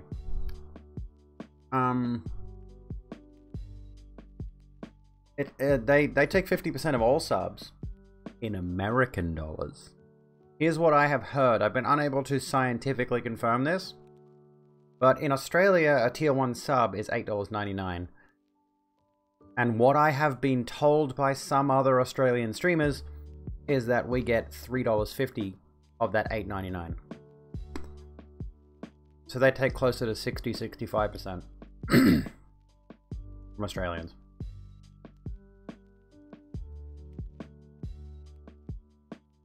It's $7.20? Hang on. I do have a thing that takes me to the sub page. Gift 1 sub for $8.99.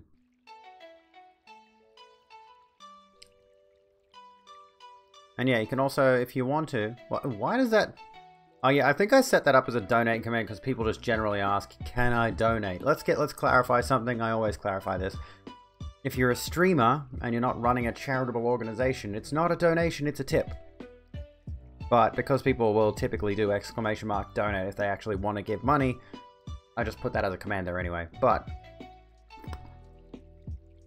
also, this sucks to admit, but I do have to admit it. That little description there. You can just do ! commands as well, yeah. There's that one. As I was going to say, interested in helping Rogue reach her goal of upgrading her content creation gear, such as camera, microphone, and lights? I had to drain my entire PayPal account recently to pay for bills. So, at the moment, if any money goes into my PayPal or my coffee or whatever, Patreon, Twitch subs or whatever, it's cost of living at this point. Because I've been hit with so many big expenses that I've been unable to keep on top of savings. So that was my savings, my PayPal, and my Twitch payout has all just gone straight on bills. It sucks enormous anus, but yeah. I imagine they will make you pay more if your currency is higher or lower. Yeah, true. What have I missed as well? Socialism is when my cat is cute. The more stuff it does, the more socialism there is. Oh my goodness, I just noticed Yarrow.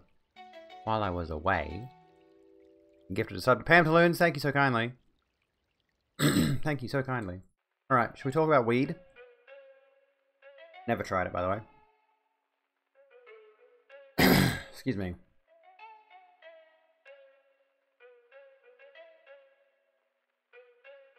We talk about the marijuanas.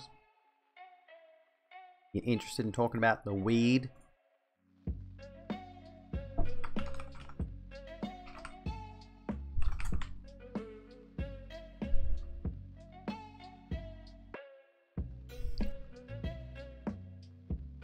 Here we go. Alright. Now, how do we administer one weed? Coffee does do stream alerts. Yes, I think. I think if you do tip on coffee, it does trigger it. Oh, no, actually, I get a desktop alert, actually. Another round. On Bills. On, I think. Bills. Thank you so kindly for the 300 bits. Thank you. Down for weed chat, alright.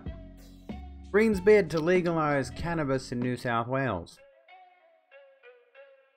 The New South Wales Greens want to legalise the personal use of cannabis in the state, but with certain regulations.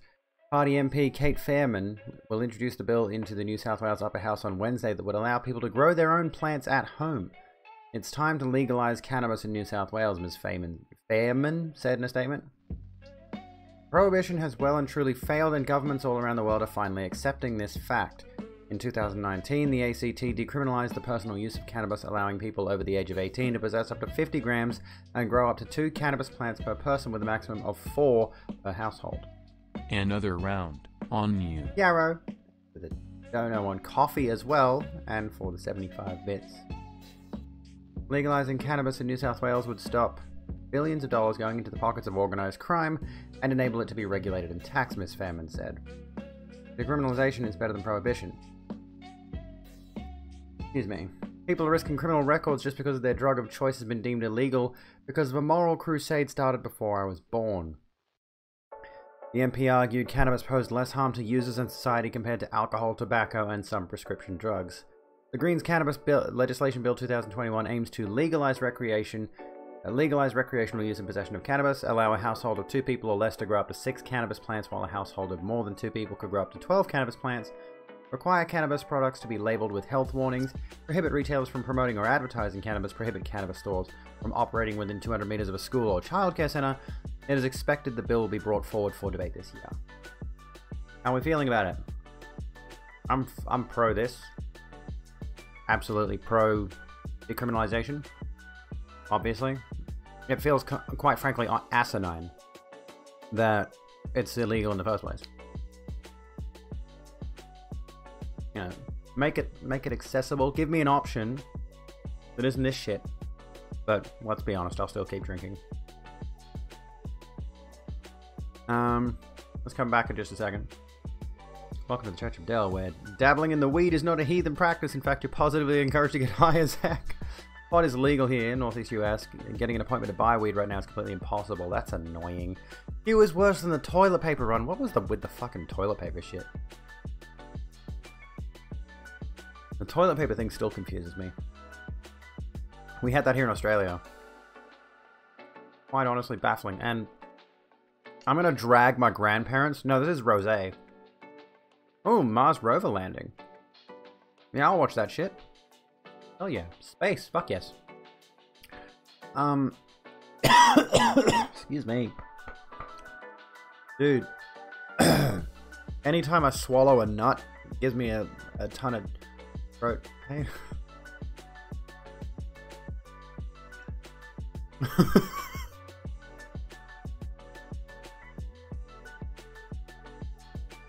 Clip it, ship it, blow it up.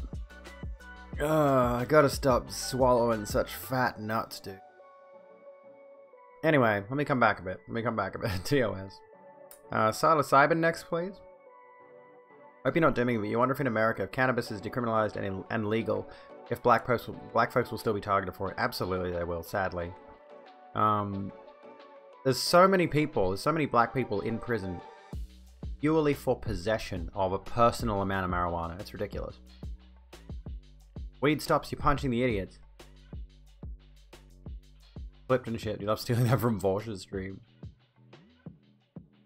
What was your joke? What did I miss? What did I miss? So yeah, it was a no way rosé. Had many problems with drugs and alcohol. You think salvia was the safest? Never had any problems with it. Haven't had any since they banned it. Hang on a second. I just want to bring something to everyone's attention. Hang on a moment.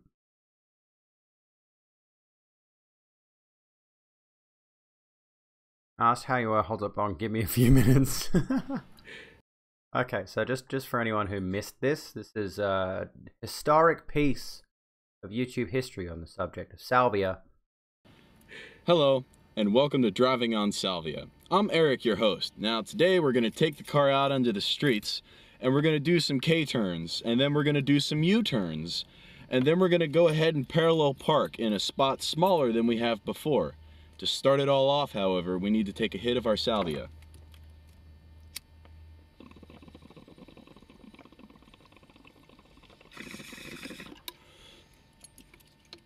Once you have that done, you're going to hold it in for about 20 seconds or until your vision begins to vibrate. At that point, you can start your car and you'll be good to go. In the meanwhile, check your mirrors. Make sure that they're pointing in the right direction.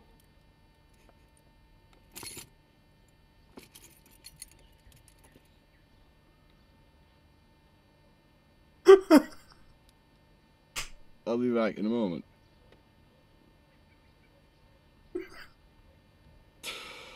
Ooh, I waited a long time. on that one. Mm-mm.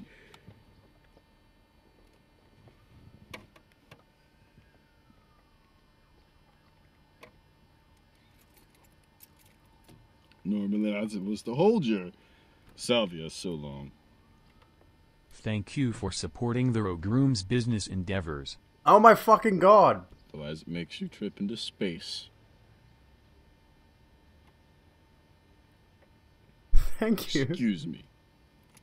I have to go New to space. producer? Holy fuck.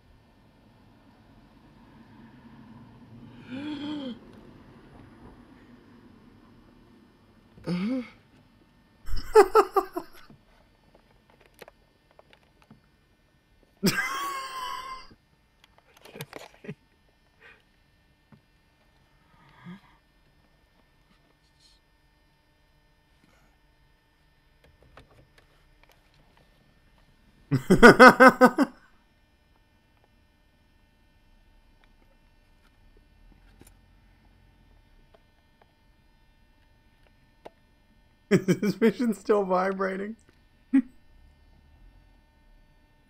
Man is tripping balls. If you don't watch Internet Comment Etiquette with Eric, that's who this is. For the record, he's fucking great.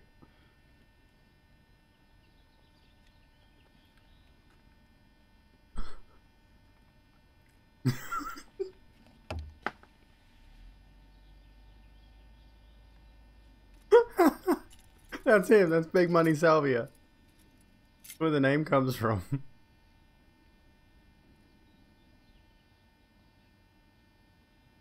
He's legitimately fucking hilarious.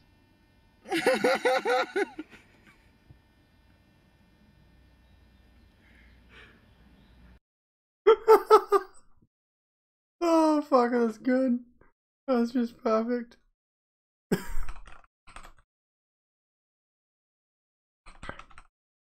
Internet Comment Etiquette with Eric is fucking amazing. I've got a question for that guy. Go follow his channel or subscribe. He's nearly at 1 million. Get him to 1 million. I know you guys don't have. I don't know. I know I don't have 9,000 people in chat right now that I could force to subscribe to him. He's so fucking good though. Anyway, can we come back to the Patreon thing for a second? Holy fuck. Jesus titty fucking Christ. Who did a 100? Oh my god. Can I call you out? Am I allowed to call you out for this? Because like the alert just said a patron. Because we're trying to avoid anyone having their personal details doxed. There you go, Vagabond. And Yarrow, with the fucking producer, you get, in my next video, you get intro credits. That's what that means. Producer bitch. The producer bitch tier gets you intro credits in my next video essay, which is going to be about fitness. Not the only person who says, Jesus titty fucking Christ. I reckon Jesus fucked some titties. You reckon? What do you folks think? So if anyone else wants to jump on that $100 Patreon tier, you get, like, executive producer. Jesus was asexual. I reckon Jesus was hypersexual. Saving up for the Nothing Award. Celebrating the Nothing Awards. So we talked about the Greens bid to legalize cannabis, didn't we? Can we move? By the way, I'm surprised no one called me out on the fact that I was using Yahoo News for that particular story. I mean, it's Yahoo. I feel like some of you may have had a problem with Yahoo. Anyway, wouldn't move around and communicate with your body language like he was if you're on Salvia. Yeah, it'd probably most definitely affect people differently. Welcome to the Rogue Room. Vampire Crow, welcome to the Rogue Room. Sit down, grab a drink, and chill out with us. How you going? I've honestly, like, the thing is, I've never tried any illicit drugs. I've only ever drank alcohol. I smoked a cigarette in like 8th grade. I've been around people who've smoked weed, and I think I've picked up a bit of a contact high, but I haven't actually partaken of anything. We all use Yahoo News. Honestly, like watching some people, I've never smoked weed, yeah. This is the issue that I have. There have been people throughout my life.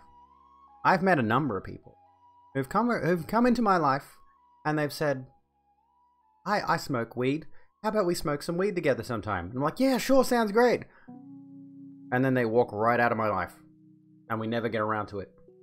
Similarly, there was a girl I was going to uni with and she was like, oh, I've been trying cocaine lately. I was like, oh yeah? She goes, yeah, you should come and try it with me sometime. And I'm like, yeah, sounds good. I wouldn't mind doing a line of coke, seeing what the experience is like. Never happens. Another incident. Someone said they got some pills. We were going to some event. I forget what it was. Someone's birthday party. And like, I got some pills. You want to do some pills? You want to do some ecstasy? And they didn't show up to the party. Can people stop walking into my life offering me drugs and then not letting me take the drugs? I entirely blame my lack of experience with drugs on other people. Okay? 100%. Not my fault I haven't tried shit, it's their fault. Fuck them, assholes. You'd smoke weed with me? I bet you would. How rude. Some of the best days of your life have been when you took mushrooms. I'll have to try that too. One of these days, I'll probably be like fucking 60 before I try anything. Honestly, that's how it feels. Hydration. Life lesson, don't trust an addict. Did coke once and sucked a dick in a club toilet was pretty overrated.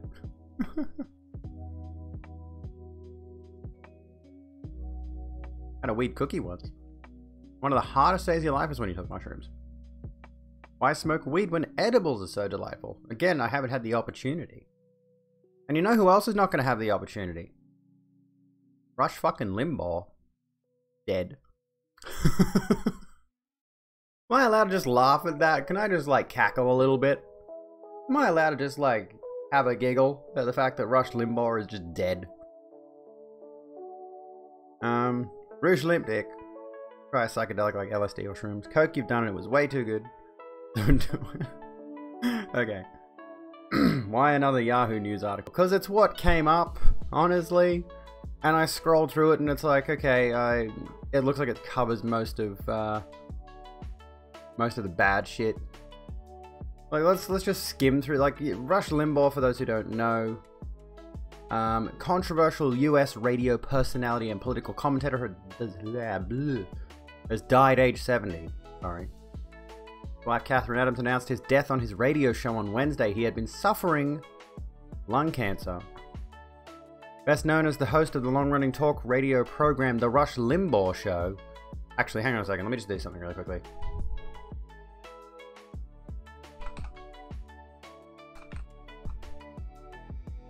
There we go. Rush Limbaugh is gone, LeMayo. If I had crab emotes. Someone got crab emotes? German's got crab emotes. Hang on. Excuse me. Let me just try something really quickly. I'm going to try something really quickly. Hang on. Let's see if this works. This work? Okay. No, doesn't work. Alright. I can't do crab emotes. I'm sorry. I can't do crab emotes in my title. And I have to deal with that. I can't put crab emotes in my title. At any rate, best known as the host of the long-running radio talk radio program, The Rush Limbaugh Show, he was a towering figure, oh my god, I can't read. No crab rave, sadly. Well, actually.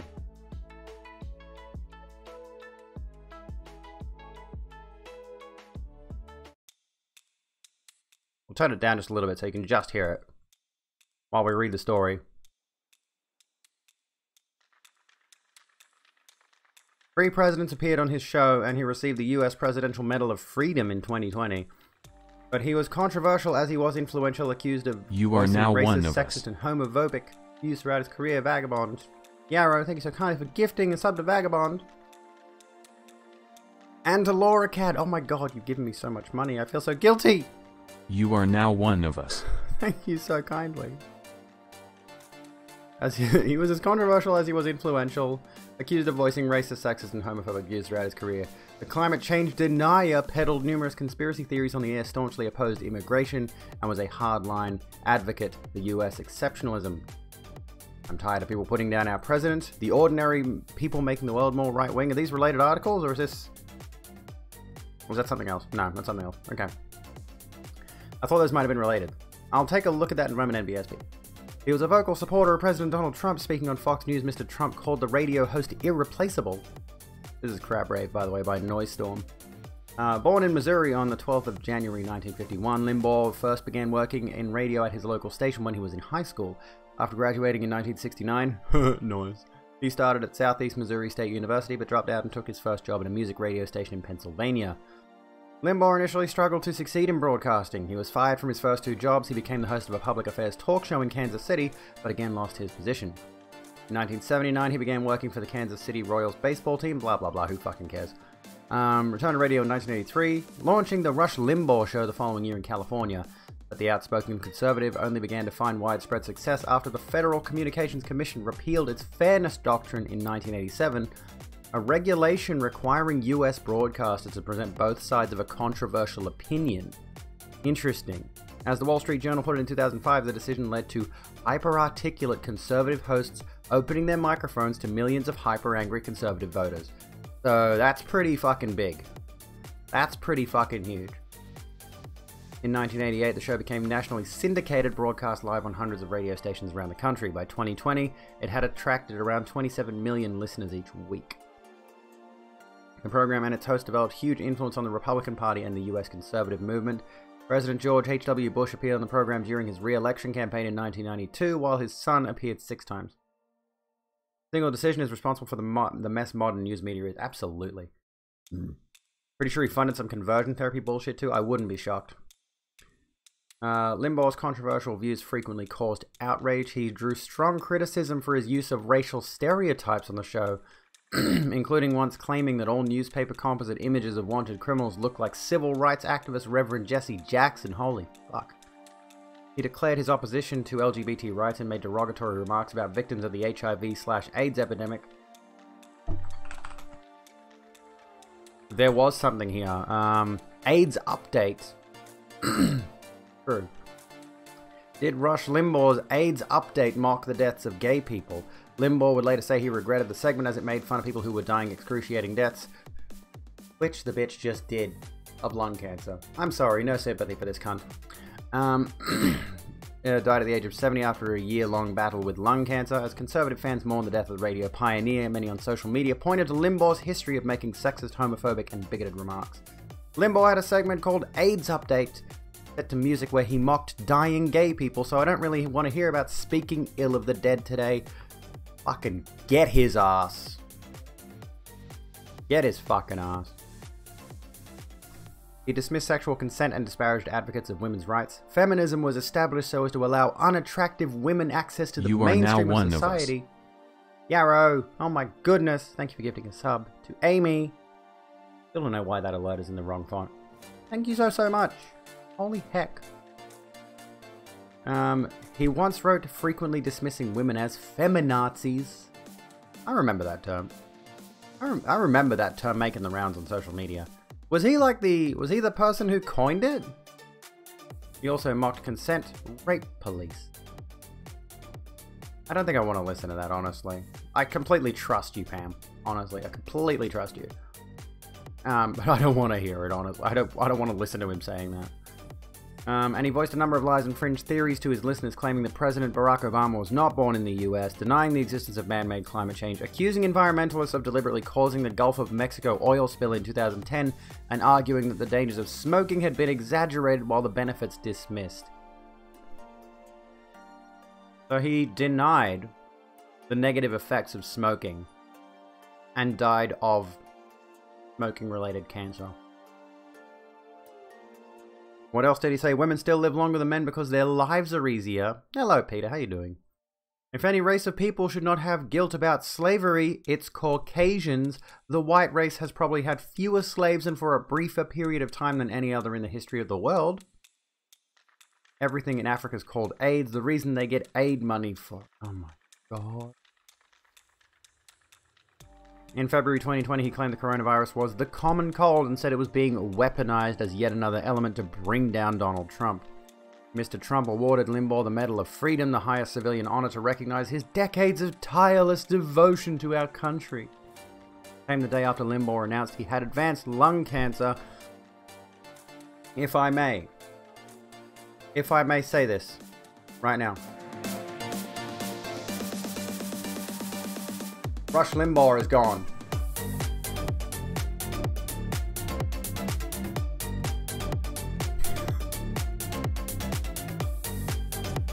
Fuck him. Who fucking cares? Speak ill of the dead. Go fuck yourselves. You're one of those people who's gonna all speak ill of... Don't speak ill of the dead. Fuck him. This dude was a cunt and probably directly contributed to the deaths of gay people, of black people, of women, probably contributed to the domestic abuse of women. This man's voice has caused actual, demonstrable harm. Don't mourn his ass. Find his grave and piss on it. And that's my thoughts on Rush Limbaugh. We should stop listening to this song now because it's probably copyright. Speak that ill. Fuck him. Absolutely fuck him. Would love to piss on his grave. Here's a guy who would absolutely talk against the concept of gender-neutral bathrooms, and his grave is going to become one.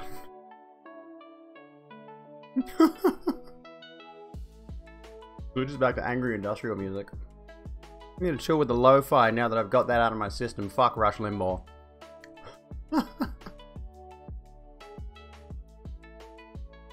Okay. Let's talk about something a little bit more silly. A little bit more ridiculous. Made the lives of LGBTQ plus people in the US way worse for no reason. Yeah. No reason. Rape police is a ridiculous term. Murder police, yeah, I know. Doesn't care if you call his life's work a pile of evil shit. Exactly. Gonna throw a damn party when Murdoch dies. Absolutely. Oh my god, Demacia, that's fucked up.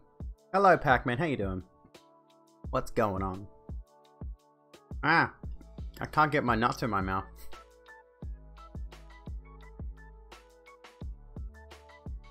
Reaper is absolutely right. Anyways. This is good shit. This is good shit. Honestly, like I'm loving this. I'm loving it. I'm loving it. When a stupid cunt who spends a significant portion of their life demonizing minorities for the sake of profit dies, we should absolutely crab rave the living shit out of that. I used to have a nut button, but we got rid of it. Let me have a look. I can't find it on here. Not happy, Jen! Sorry. I guess I don't have the nut button anymore. I could have sworn it was in here. I need healing.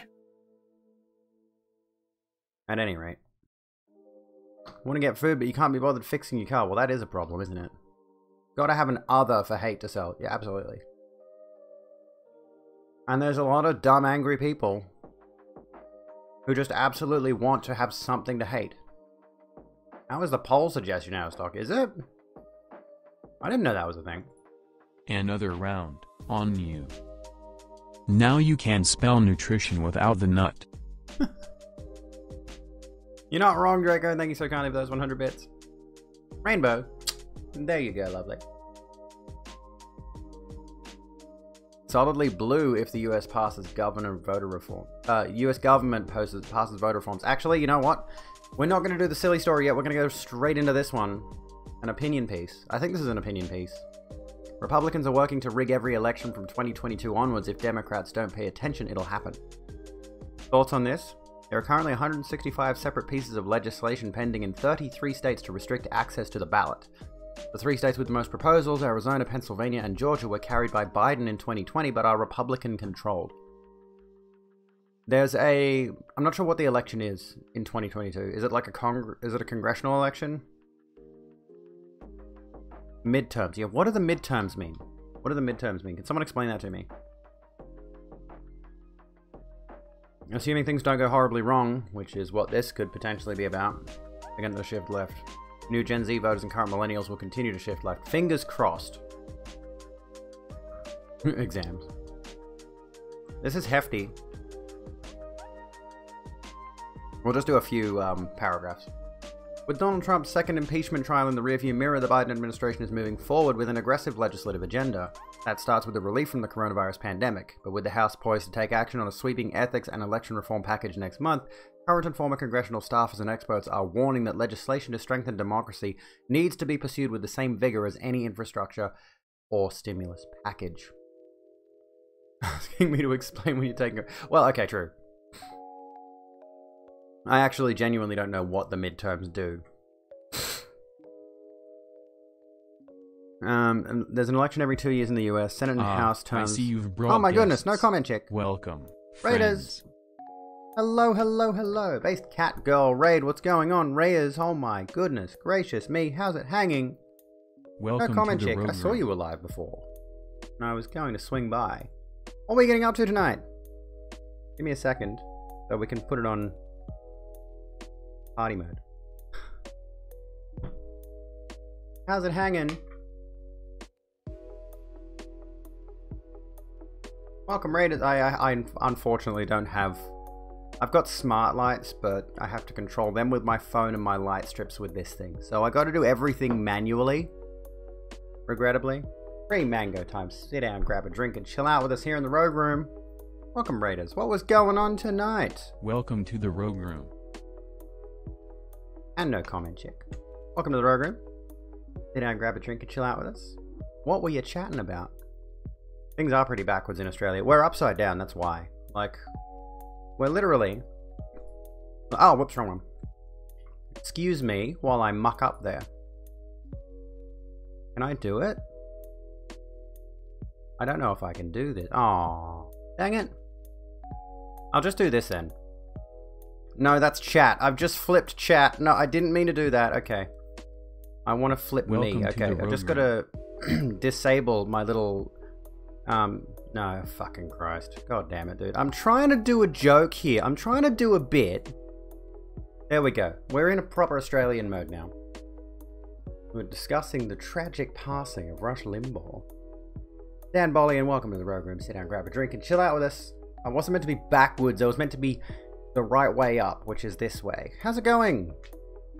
How are you not following yet? Well, you're following now. My pronouns are she, her. And for those of you who are curious, who have missed it, we have the pronouns extension if you're using Chrome. Yeah, I'm the right way up now. Grab onto the ceiling. Somebody help. Now I'm upside down for other Aussies Welcome too. to the Rogue Room. Lace Argar, welcome to the Rogue Room. Sit down, grab a drink, and chill out with us. Tell us what you were talking about. Tell us what you were talking about. While we sit here in this absolutely obnoxious, flashy, colourful... Another round on you. Let me put myself back to normal. Ooh, what a feeling when you're gay and on the ceiling. I can confirm that I am both of those things. Welcome to the Rogue Room. Oz equals based. It does. Toastface420, welcome to the Rogue Room. Sit down, grab a drink, and chill out with us. At any rate. So, trans drama. Do enlighten us. So we can take a break from Republicans rigging all future elections, apparently. Yeah, we were just trying to understand what midterm election is in the United States. And we were, to the tune of Crab Rave, celebrating the death of Rush Limbaugh, quite honest. Trying to figure out the RGR and Demon Mama thing. Oh, interesting.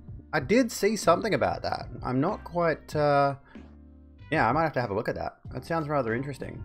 Because RGR honestly strikes me as someone who tends to keep a level head, so hearing that she's potentially, you know, in a heated debate. What does a heated debate look like? With Riley in it. I'm intrigued. Ah. Sorry. I'm losing my nuts.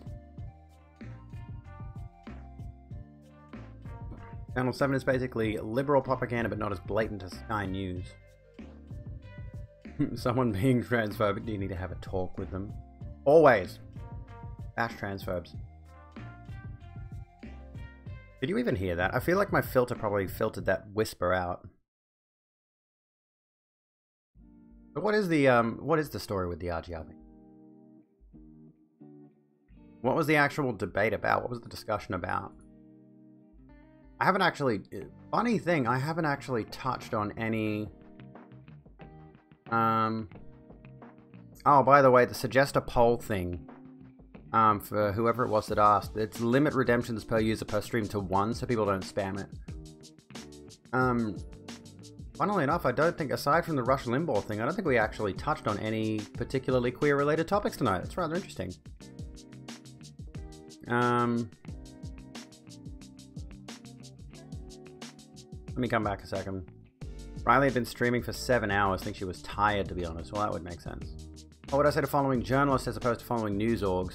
I mean, if the journalists are good, I do tend to follow Jason Schreier if we're talking about gaming news, at the very least. But I don't tend to pay much attention. I should pay more attention to different types of journalists, honestly. Have a queer topic? Sure, hit me. Her stream was so sad earlier. Can I say something that's probably a bit... I mean... Natalie said this on her own stream. For those of you who don't know, Natalie Wynn, ContraPoints, has been streaming a lot of games lately. She's been playing Morrowind, which is really cool. But on her stream, either today or yesterday, for those of you who don't know, and she put this out publicly on her Instagram, she's been dealing with an opium addiction.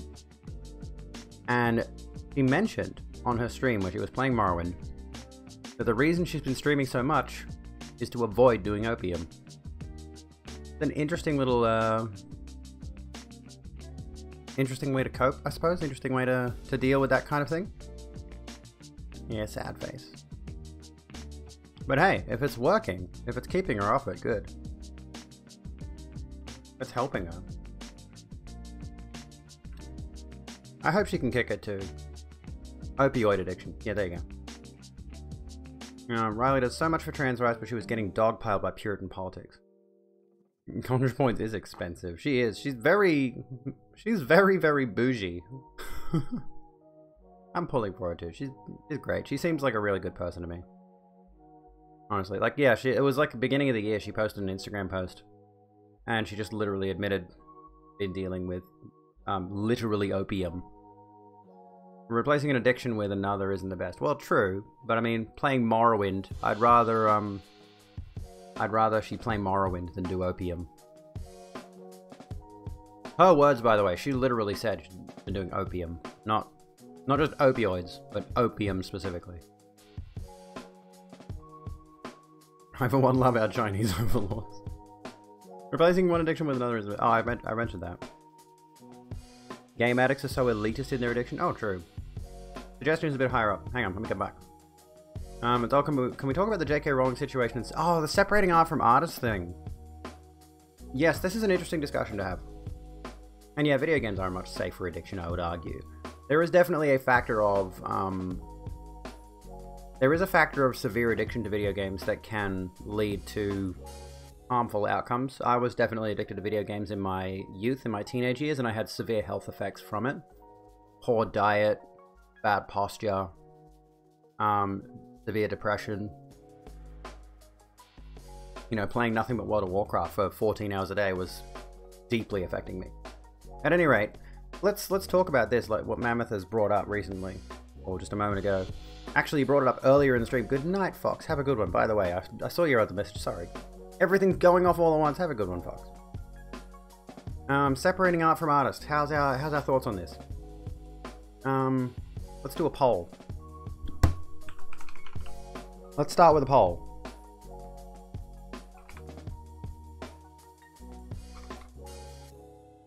Let's do a very binary poll. By the way, I just realized on the subject of binary, can you separate art from artist, yes or no? You personally is the way I'm asking that. Not like as a general concept. You personally, can you separate art from artist? However, I realized a joke that I've made recently.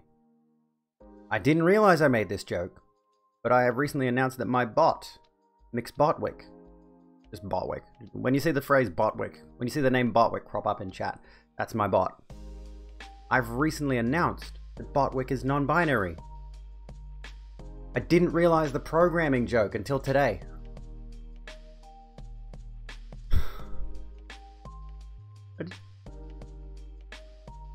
I'm so dumb. I can't believe... I was just like, hang on a second. I've been calling my bot non-binary, and they're a piece of software that's multi-layered, man. That in the tank is Vess, my pet tarantula. I guarantee you will not see her out and about. She is completely an absolute. She's not a recluse. She's a tarantula. She's not a recluse, but she is a recluse, as in she seldom ever comes out. There are two types of people who get binary coding in language: those that do and those that don't. I don't know what specific kind of tarantula she is, honestly. Good example is Hitler's paintings in Mein Kampf. Yeah, that's kind of yeah, the paintings don't in and of themselves cause any harm. They're just paintings of like landscapes and buildings. Paintings of castles and stuff. And they're not terrible either. Another round. Oh my god. On you. If we found out Hitler wrote Macbeth, would it take away the perfection from any of the lines in that masterpiece? Thank you for the 200 bits, Pickford. Well, that's a very good question. And yeah, now we are stuck with the issue. It's like a lot of people respect the works of H.P. Lovecraft, who was an absolutely blatant racist. Now, of course, I consider that a number of factors that went into his racism. For example, he was an impoverished man. Not a very well-educated man, and as such, his society, the society, as such, his viewpoints were informed by the circumstances of his life. Quite honestly, you know, he was most certainly. Oh yeah, they do show his racism too. True, it's subtly woven in there. More xenophobic than racist. That's an interesting discussion to have. What's the difference? You can agree Hitler's paintings were nice, but you're not putting them on your wall. Yeah, true. That's where I would be having a bit of difficulty with the,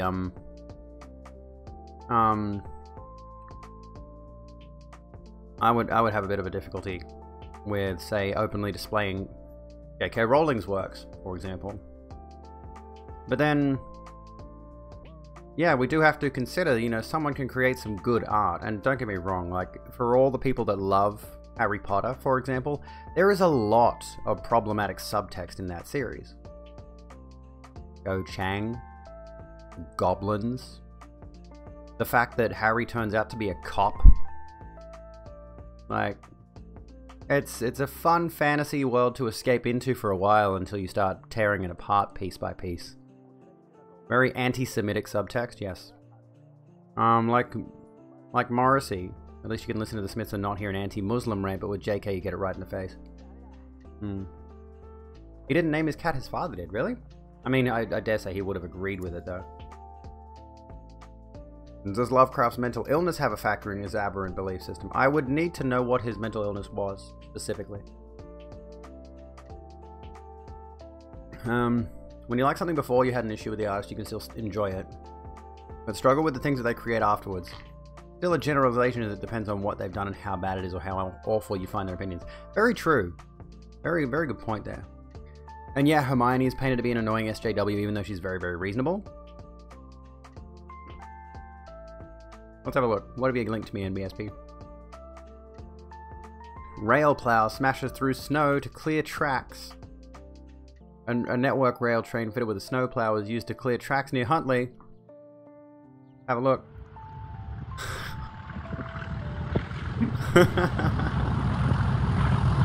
That's pretty fun. That's fun.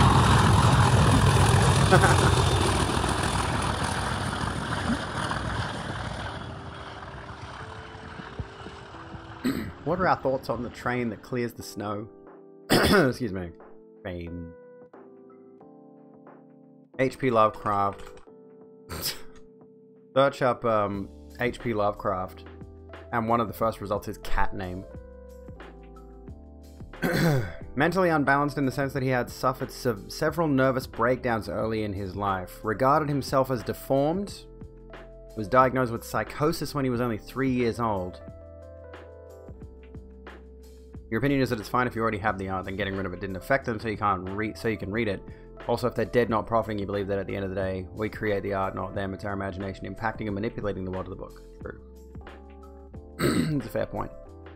Depends on what you cared about the work itself, or did you care more about the artist? I think one of the major, how do you diagnose a 3-year-old with psychosis? It's a fair point. Like, he's 3. One of the issues that I think with the, honestly, one of the things with the Harry Potter situation with J.K. Rowling, right, is that if we try to separate the art from artist there, the problem is that J.K. Rowling has specifically tried her absolute damnedest to hold on to that license in every conceivable way. Howdy, Jordan. How you going? Were you live today? I can't recall. If you were, how'd your stream go? If you weren't, how'd your afternoon go? How's your evening been? Hey, little guy, how you feeling? Psychosis. Love the hair and headband. Thank you, Em. Hope you're doing well. We are talking at the moment separating art from artist, specifically with regards to H.P. Lovecraft, J.K. Rowling. Adolf Hitler has come up, I suppose. Are there any other good examples, honestly? Are there any other good examples of this kind of thing? You know, someone who is an absolutely detestable human being. Orson Scott Card. This is blatant homophobia. Yarrow, thank you for gifting a sub. Gifting one. There we go. You are now Finally one of triggered. us. Woody Allen, true, very good point. Thank you for gifting a sub to Pac-Man. Robert E. Howard, I'd have to remind myself who Robert E. Howard is. This is the great thing about sitting at a computer. I can look them up. True, we do tend to do this more readily with music. Think about Chris Brown. Think about how brutally he beat Rihanna and still goes on to have a very successful musical career. What? How many years ago was it? Like 12 something years? The creator of Conan, or the author of Conan? Oh, Robert E. Howard. Okay. Excuse me. Now, what's the category? We're talking separating art from artist at the moment.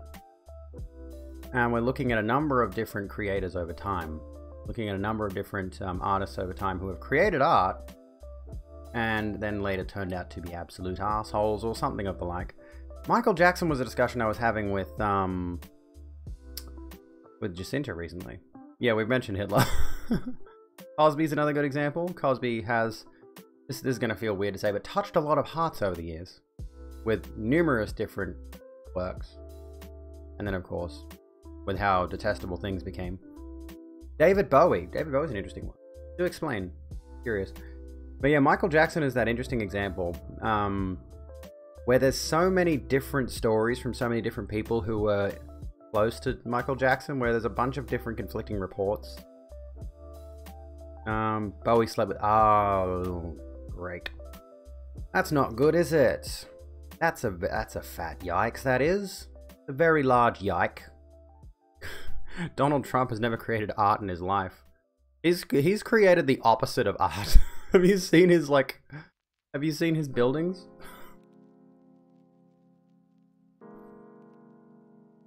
They're given enough time, anyone's sense of moral correctness becomes considered abhorrent one way or the other.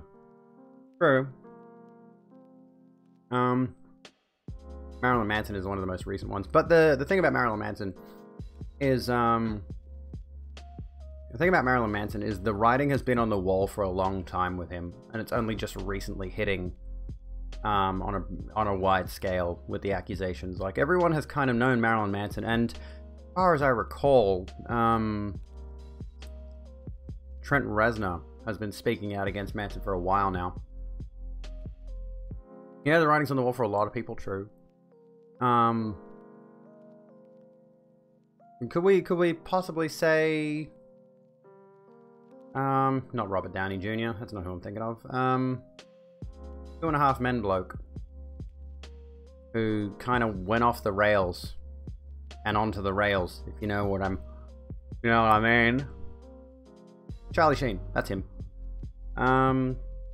He had a pretty successful career, made lots of good movies and shows and things like that, and then went absolutely bonkers.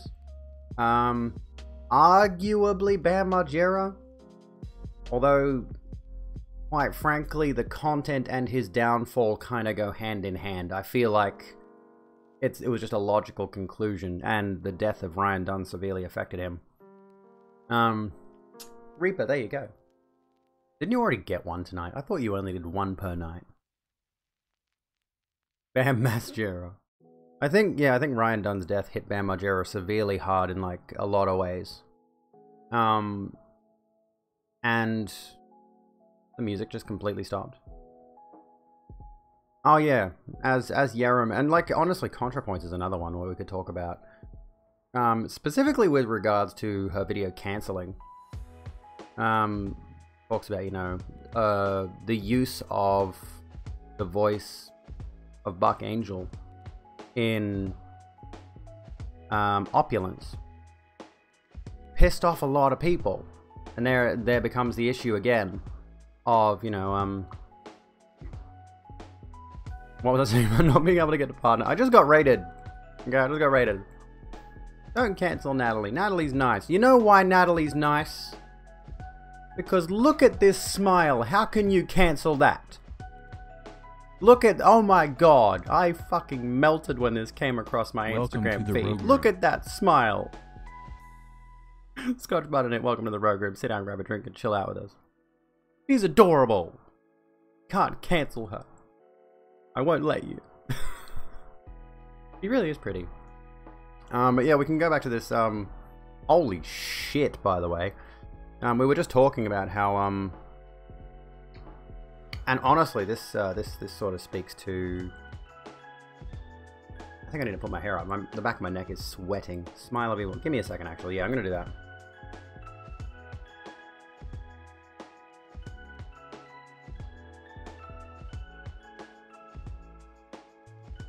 Look, it's pink. It's pink. It's a pink scrunchie. Okay.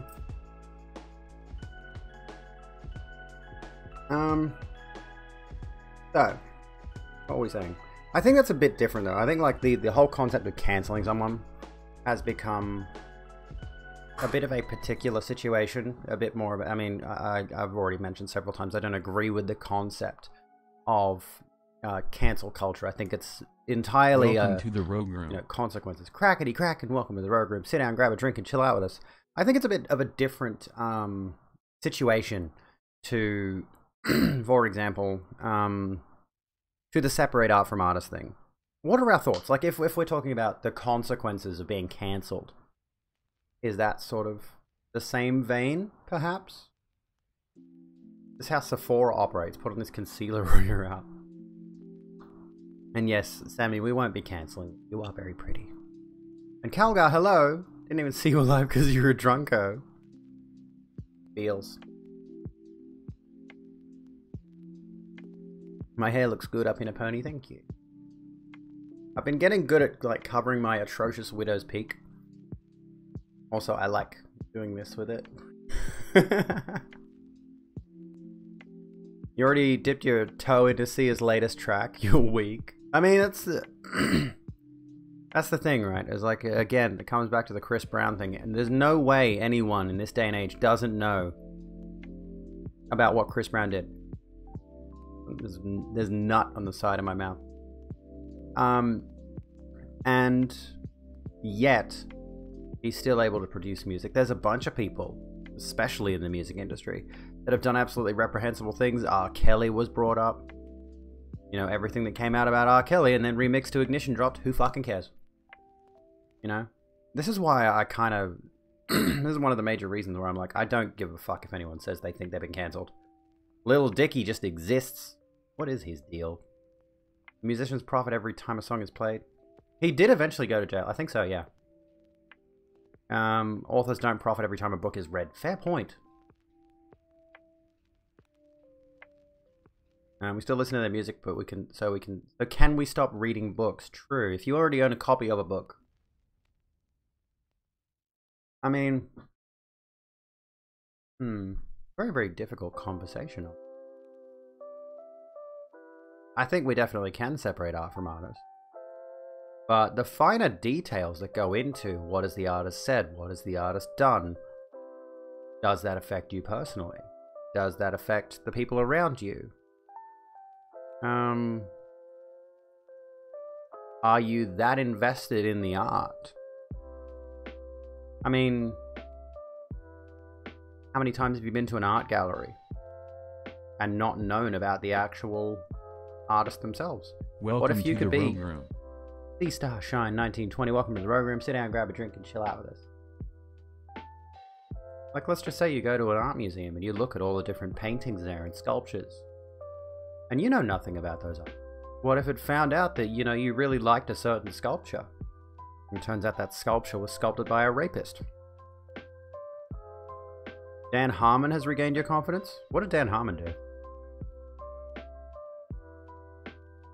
Think you ought to experience all art, all of it. It would take a while.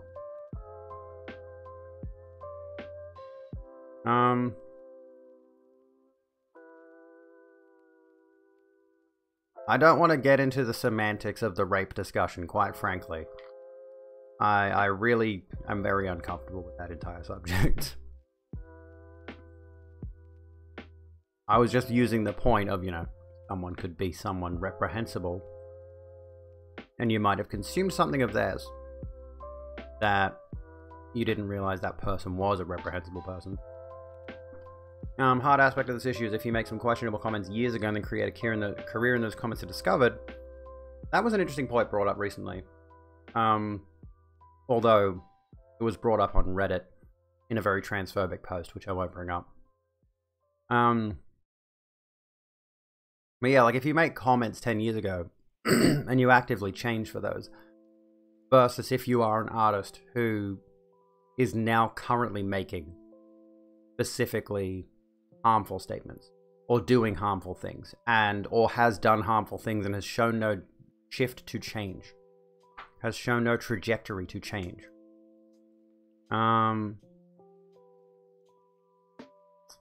That was going somewhere. I'm on it. Like, honestly, that was going somewhere, and then I just made a lot of advances on someone working for him who wasn't into it. He has since made the only public apology worth a damn. I'll have to look that up. Context and nuance. Actually, Free Mango. Very good point. Art isn't just made to be enjoyed. Art is an experience. There are always multiple layers to art. There are always multiple facets beyond look at a painting. You know, the painting tells a story. The painting doesn't only tell you the story of what it's depicting, but it's telling you the story of how the artist felt about that. And you're not going to get the opportunity to experience knowing what that person felt necessarily unless you see an interview with that painter or something. The artist's life adds to the experience, the context, absolutely. The words and thoughts and opinions of the artist, though, which is where it gets complicated. I feel like we come back to the J.K. Rowling, then we add about the anti-Semitism of Fiction of the Goblins. We talk about the misogyny of portraying Hermione as this blatant SJW, screechy, annoying activist type. What else was there? There was a lot. There are a lot of problematic things that are subtextually. I am such a lightweight. Holy hell. When it comes to alcohol, I'm like very, very weak. This glass was full up to here. How much would you say that is? And it's subsexual. The study of aesthetics? Well, the study of art is art history, not art appreciation. That's the study of aesthetics. I see. Possible to change as a person. Like, if someone fucked up and did a reprehensible act years ago involving adults, can they change? I think they can. But, like, let's think about, for example... Yeah, I'm totally fucked next week, absolutely. I'm gonna be dead. I'm gonna die of an alcohol, poisoning. Of an alcohol poisoning. For those of you who are curious, on the 27th we're doing a special cocktail stream. Calgar's gonna be here at my residence. As well as some friends of mine. Making cocktails. Cock. Let me think. Yeah, if someone fucked up and did a reprehensible act years ago involving adults, this speaks to the idea of, for example, the guy from Rooster Teeth, who fucked up on a pretty massive level in terms of sexual harassment, with co-workers and things like that. And there was a discussion about, like, can this guy move forward from that? And a lot of people were saying, yes, he can, but not in content creation. Like, yes, he can move forward. Yes, he can change. Yes, he can be a better person, but he is forever going to be ostracized from the content creation community. Leash, you are now one of us. Oh my goodness, Yarrow, thank you for gifting us up. Lictar. Goodness gracious me. He can move forward into the trash. I think the idea was like, you know, he could possibly move forward with his family. He can try to repair things there, try to change his reputation in his personal life. But the online community in this circumstance is never going to be able to forgive. What did the Rooster Teeth human do? Something in the vein of sexual assault. It was in that vicinity, you know.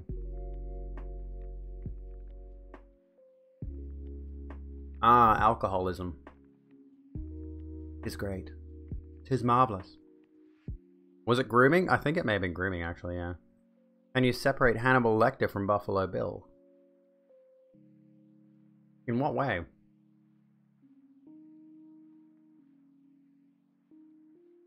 But yeah, as you mentioned, Yarrow is still reeling from the news that Natalie has an opium addiction. For those of you who are out of the loop, on the 1st of January, she goes, sorry I abandoned you, my sweet Grams. 2020 really got the best of me. Started in a bad place and quarantine Another locked round me there. on you.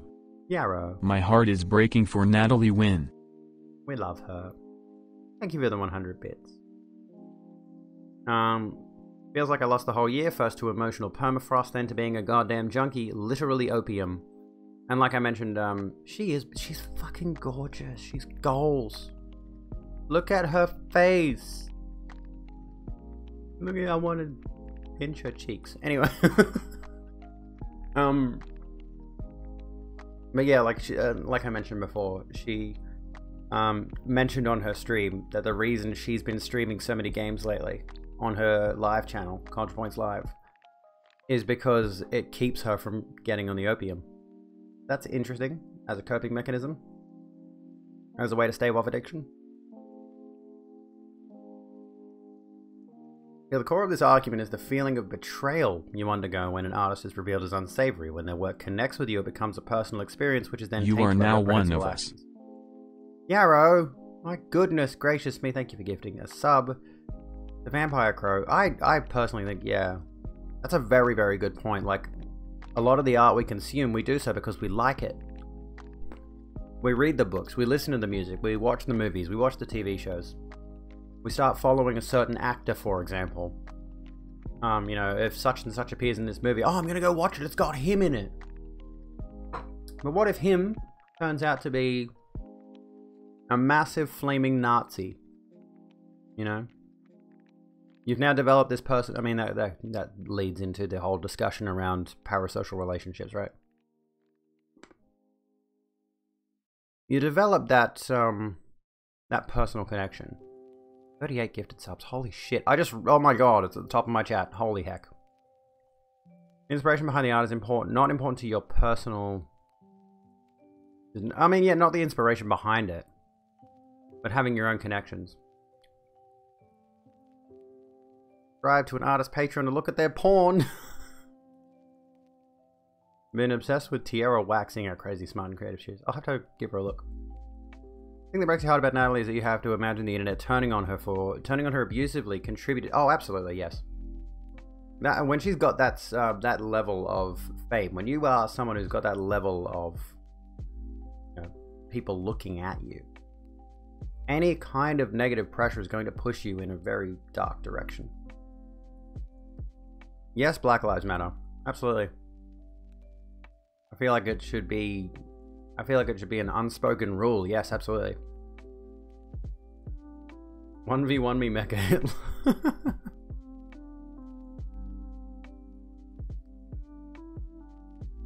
Recontrapoints this 1.27 seconds. Hang on. Oh, 1 minute 27. What do we got? Am I allowed to watch this on stream? Hang on. Some people do boxing. Boxing? Well, it's just an example. I don't mean you should. So what did you channel on to? Getting away.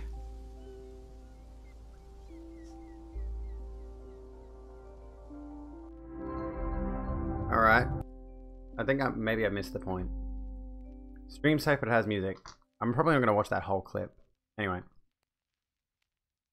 Oh yeah. You can find the specific point in the video and then you can right click on it. Oh, 1.27 seconds long. Yeah, Trainspotting 2 is already out. It's been out for a while. And I'm sad to learn about Nat's addiction. She's done problematic things, but the thought of her being driven to something that could kill her is tragic. Oh yeah. And like, people have referred to her as the internet's Oscar Wilde. Who didn't he have some problems? Oh, died from meningitis. That's a bit different. That's a bit different.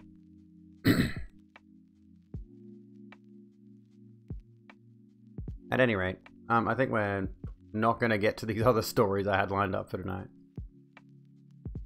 New timestamp, a minute. Alright, hang on. Let me find it. Let me find the right point. Okay, here we go. Let's have a look. System. Oh, Spuddy. Oh, we could talk about Sia. We could talk about Sia. Talks a system. What does that even mean? Doesn't mean anything. It's not getting it out of your body that's the problem. It's getting it out of your mind. You are an addict. I think I haven't heard that 100,000 times, Mark. You got 12 more steps for You me, shall. Comedy. So be addicted. Be addicted to something else. Like you're running until I feel sick. Yes, or something else. Can I confront my own personal addiction, which is fitness, which is working out, honestly. It's not as severe as you think it is, but I actually have noticed if I have to miss a day, and this might be an autistic thing more than anything else, but honestly, when I work out 6 days a week. Every morning, try to get to the gym by like 9 a.m. And if I don't actually get that into my schedule, it honestly really fucks with me. If I can't get my daily fitness in, it has an actual stress result. I'm wondering if that's a thing, or if that, again, autistic people generally do like their schedules to not be interrupted. So if my schedule gets interrupted, it stresses me out severely. Maybe that's it. Hard to say.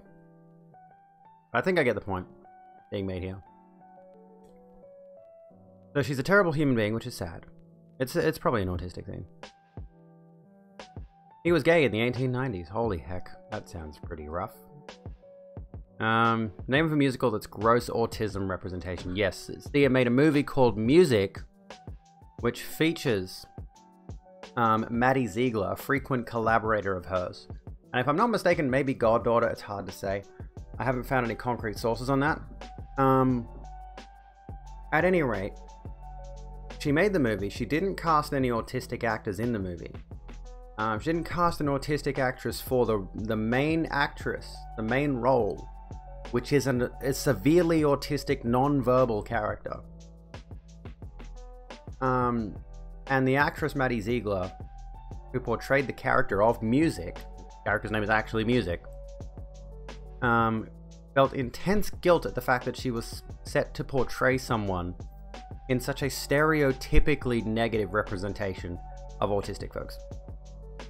Again, art from artist kind of thing. Has anyone seen Music? Can you confirm that the movie is as problematic as we have been led to Welcome believe? to the Rogue Room. Vivi Vaughn, welcome to the Rogue Room. Sit down, grab a drink, and chill out with us.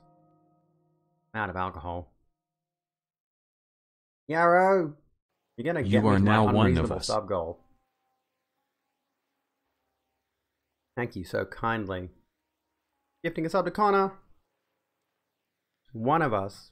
Sorry, I'm honestly mesmerized over here because I haven't actually closed the tab with Natalie's face in it. I should probably get rid of that. What was I going to say? Should watch it, can't accurately shit on it if you don't. Honestly, quite frankly, I refuse to watch it on principle because of the sheer fact that it's very blatant that Sia has no interest in accurately representing the autistic community. I've got to stop myself from saying trans. I nearly said trans then. We haven't really touched on any trans or queer news at all tonight, which is kind of interesting. We've briefly touched on like bits and pieces. But anyway,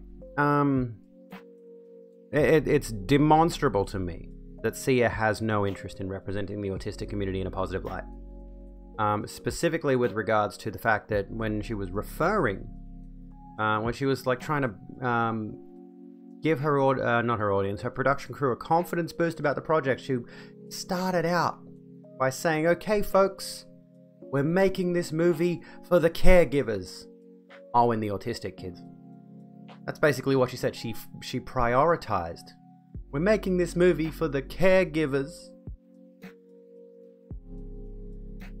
And the autistics, I guess. That, to me, massive middle finger to the autistic community. Vanna, how's my day been? My day has been okay. I missed the gym today. And I'm annoyed. Welcome to the Has Rogue actually Room. stressed me out. Really. Vanna, welcome to the Rogue Room. Sit down, grab a drink, and chill out with us. Have I seen What's Eating Gilbert Grape? I have not. And Faye, Welcome to the Rogue Room. Sit down, grab a drink, and chill out with us. Did she publicly state that? I believe it was leaked by someone who was working on the production. I honestly can't remember what article I saw it in. You'd have to find the specific article that went into everything wrong with the production of music. But, I mean, the major thing is like, you know,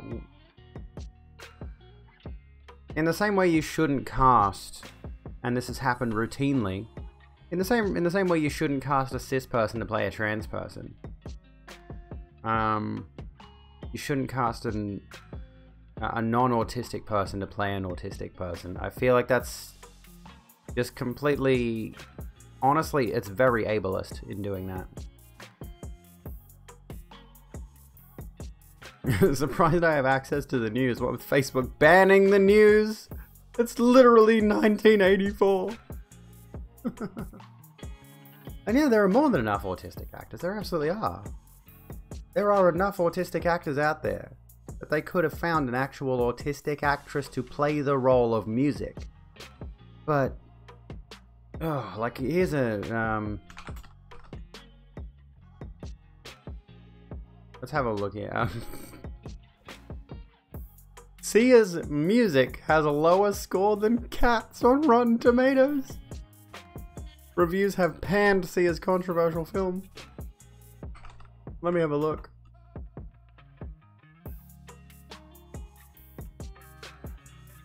It has 12%. Golden Globe nominee here, folks. Let me have a look. Here is I think this is supposed to be the particular controversial scene that was cut from the movie. Maybe I won't. No, I'm not going to show it. Just judging by it, just looking at it.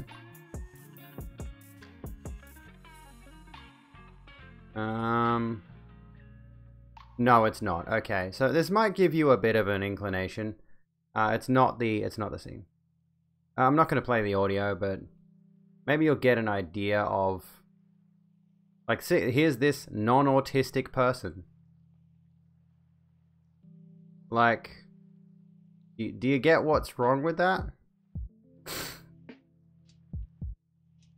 Honestly, I kind of feel bad for Maddie Ziegler because, I mean, at the very least, the internet has kind of banded together to not harass her. Because she's explicitly expressed that she was very, very concerned with doing this role. She didn't want to upset the autistic community. She didn't want to be someone portraying an insensitive depiction of an autistic person. And the whole story very much reeks of this almost abusive relationship, this manipulative relationship between Sia and Maddie Ziegler. Why she got to do the overbite? I get the, I remember reading, something about how Sia actually spoke to either an autistic person or several autistic people and made mental notes of how they act. And then went to Maddie and was like, here's how you're going to do this. Like, hello, 5-4, how you doing? How's it going? That's the fucking problem. If there was a smile and a bit of a twitch, you wouldn't care, to be honest. Yeah. I mean, my autistic tics are very, very minimal unless I'm super stressed out. Now, that's not saying much because I am, and a lot of autistic folks don't like this terminology. I'm what's considered high functioning.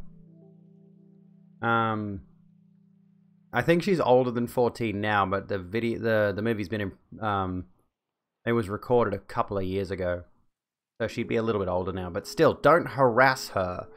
And honestly, it's kind of incredibly baffling how much the internet has banded together in defense of Maddie. Like, they just refuse to attack her at all. It's quite impressive. And this is a good thing, of course. You know, I would feel absolutely, I don't know, yeah, like, this is Sia's fault. The reason that people are not a big fan of this movie, and it's because of the depiction of autistic people. And this isn't even touching on the fact that the movie had influence from Autism Speaks. We're a very problematic charity organization who have actively made their mission statement towards the caregivers of autistic people who are dealing with taking care of autistic kids. And Autism Speaks directly tries to communicate to autistic parents of autistic children and the caregivers of autistic children and things like that, because, you know, oh, your life is so hard taking care of this autistic child. Don't worry, we here at Autism Speaks are working on a cure. Which they're not. It's impossible. Thank you for the hydration, Amanda, and the posture shack.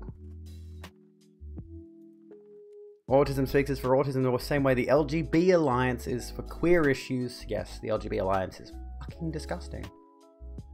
Quite honestly. We've got a cure called Stop Treating Autistic People Like Monsters. What part of Australia am I in? I'm in New South Wales. Whereabouts are you, John? Can you make a positive comment about my appearance? You absolutely can. Yeah. I love compliments. They feed into my ego, and I need to big that up a little bit. I quite like this camera angle at the moment, honestly.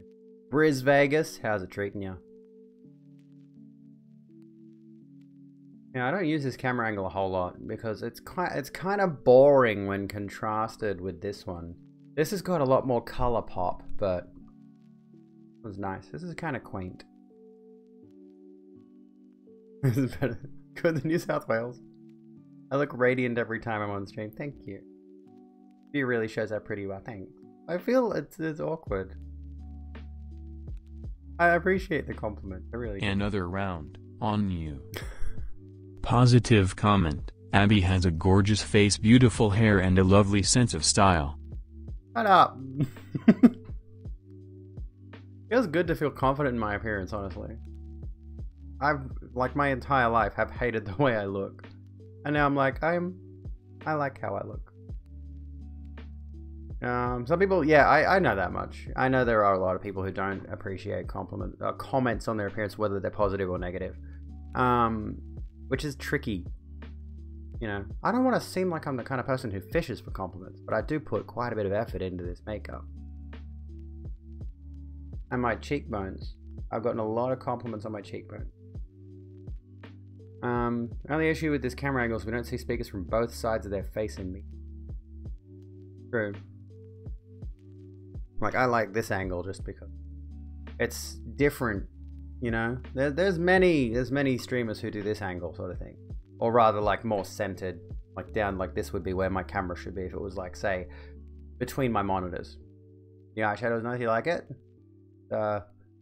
Oh, I can't really put some more light on it, but it's like a sparkly blue. Can't zoom in on it either.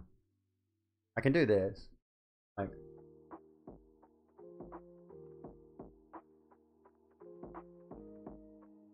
You get the idea. Like the side angle because you can see my beautiful schnoz. LGB Alliance. Seems so obvious what letter they're excluding. Oh yeah. Oh yeah. Can you make a negative comment? Not that you would. You just don't want to make things unbalanced. The wise woman once said, we're not symmetrical. People have a good and bad side, whereas I have a good side and a superb side as well. Just absolutely perfect in all regards and from all angles. That's how everyone should feel about themselves. Such production value. I do have a great nose. Thank you. I've learned to appreciate the shape of it. It's, you know, it's been a source of personal contention for me. Calgo, you have a Jack Black side and a more Jack Black side. I don't know how that's possible. Do the bald Jack Black look. Welcome to the Rogue Room. Raise the NB Gremlin bottom. Welcome to the Rogue Room. Sit down, grab a drink, and chill out with us. And there you go, Detroit. Don't be mad, but it's 6 AM and you're not in bed yet. Get some sleep. Oh you my goodness gracious gracious me. Yarrow, thank you for gifting subs to Leash, Unicorn, 54, Haley, and Lee, 1Live0. That name is fucking great. We get some awesome names in here. We get some fucking awesome names in here. Can I say that? There have been so many people who have swung by the stream. We've got such just excellent names. It's like Hunatic, for example. You are now one of us. That's legendary. How you doing, dude? What's going on? Should we look at this? Should we look at this full article by NME? You are now one of us. What kind of outfit do I have on today? I got a crop top. Don't worry, I'm wearing a bra. I got a crop top and just some like soft shorts. I'm not doing the whole look thing. I'm doing my makeup and headband and that's it. Welcome back, supporter of the cause. Oh my goodness. You're great. I'm great too. We've been having a good time. Been fun. Can we look at this review? Not review. Spin and dance. I could. Boss me around what it is. Not huge. Not like it's literally like so lazy. What you got? I like crop tops. I like my crop. Like look, you can. Is this TOS? That's the bra. It's the same color. It's a cute look. It is a cute look. It's my functional cute look. Are you in Texas, Rays, by any chance? Don't have the confidence I do. It takes a while to build it. In your GS, big heckin' sweater and some Cheez-Its. Oh yes, every nation needs at least one ContraPoints. You're working on supporting Australia. Thank you. Well, expect my next video essay to be hopefully a little bit more higher production quality. Honestly, there is something I want to add to that particular video that I haven't really done yet. Can't do functional or cute. It takes time. Louisiana. Oh, okay. Well, yeah, it's the climate has been particularly unusual in the United States. We are back. Rightio, sounds good. Okie doke. So, what do we got? Oh, we look at this. We can have one who's better with non-binary identities and less self-loathing. That'd be good. Fair. What's my... Oh, I haven't listened to the Friday remix. I don't think I want to. I think I want to leave that one. Just this headline, though, gets me. Sia's music has a lower score than Cats on Rotten Tomatoes.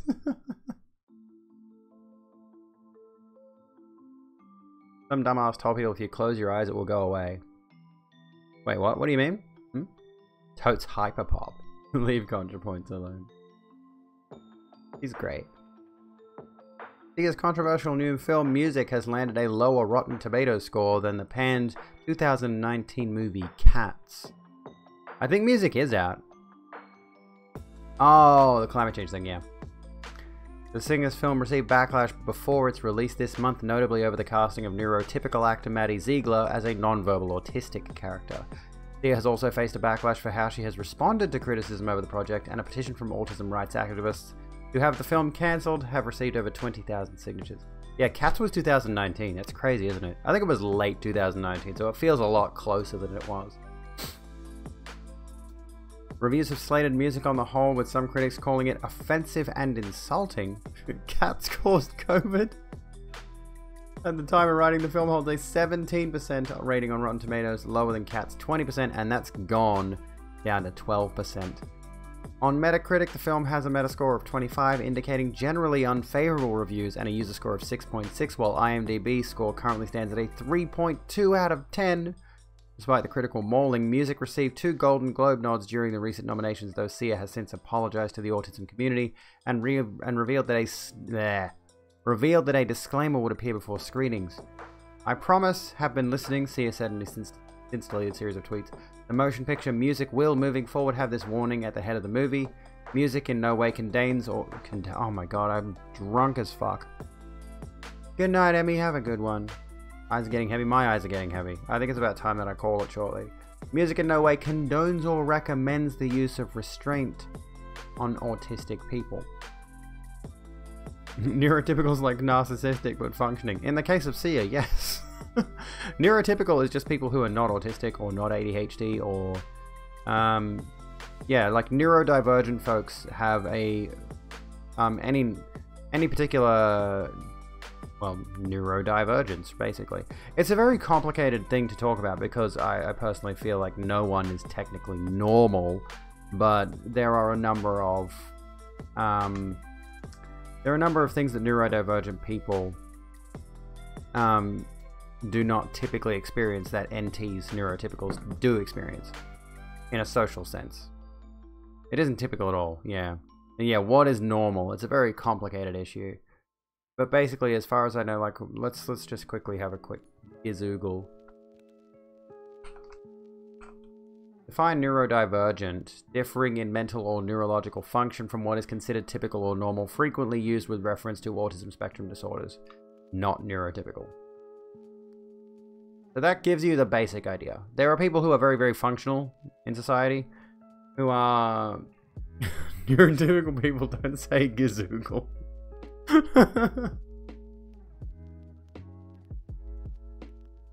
Pick like 10 traits. There's an infinitesimal chance you are average on all of those traits, most likely. There are autistic occupational therapists that specialize in sensory processing who can be consulted to explain safe ways to provide proprioceptive deep pressure feedback to help with meltdown safety. He added, "I'm sorry," continuing, "I plan to remove the restraint scenes from all future printings. I listened to the wrong people and that is my responsibility. My research was clearly not thorough enough, not wide enough." Reflecting last year on how she handled criticism of Music, said, "Looking back, I should have just shut up. I know that now. It was 3 in the morning. That's not an excuse, Sia. Even though I have a rule that I don't do anything emotional past midnight, I fucked up this time." Well, anyway, there you go. I mean, that's the synopsis. That's the plot synopsis of the entire Sia saga with Music, I suppose. It was a massive clusterfuck and it shouldn't have happened. It's currently 4 past midnight. I should be getting ready to raid someone, honestly. Because, I'm stuck in my teeth. Bit of nut.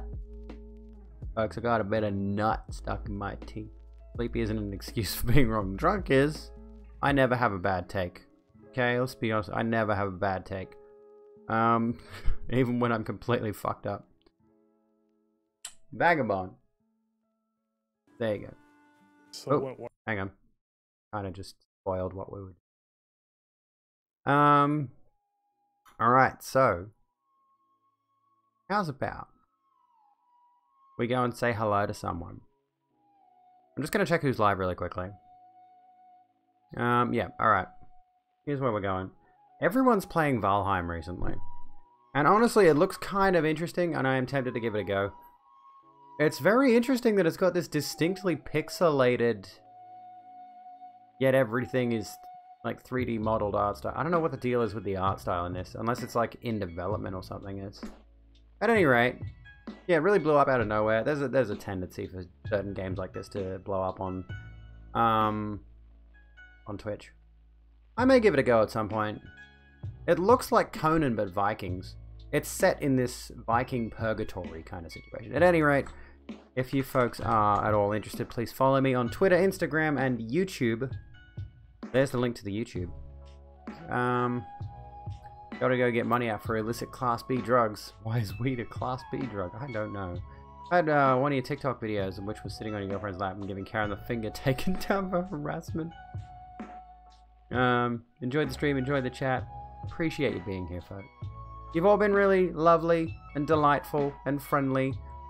And I hope you all have a pleasant day or night or whatever time it is, wherever you are. I should be live again tomorrow night, 9 PM Australian Eastern Daylight Time. Currently 12 AM Australian Eastern Daylight Time, if that helps you. So in about 21 hours time, I should be live again. If you're keen on exactly 21 hours from now, being in a stream talking about more stuff, everybody follow Rogue Bitch, that's true. Tonight's been crazy. Holy heck. Ta-ta, everyone. Have a good one.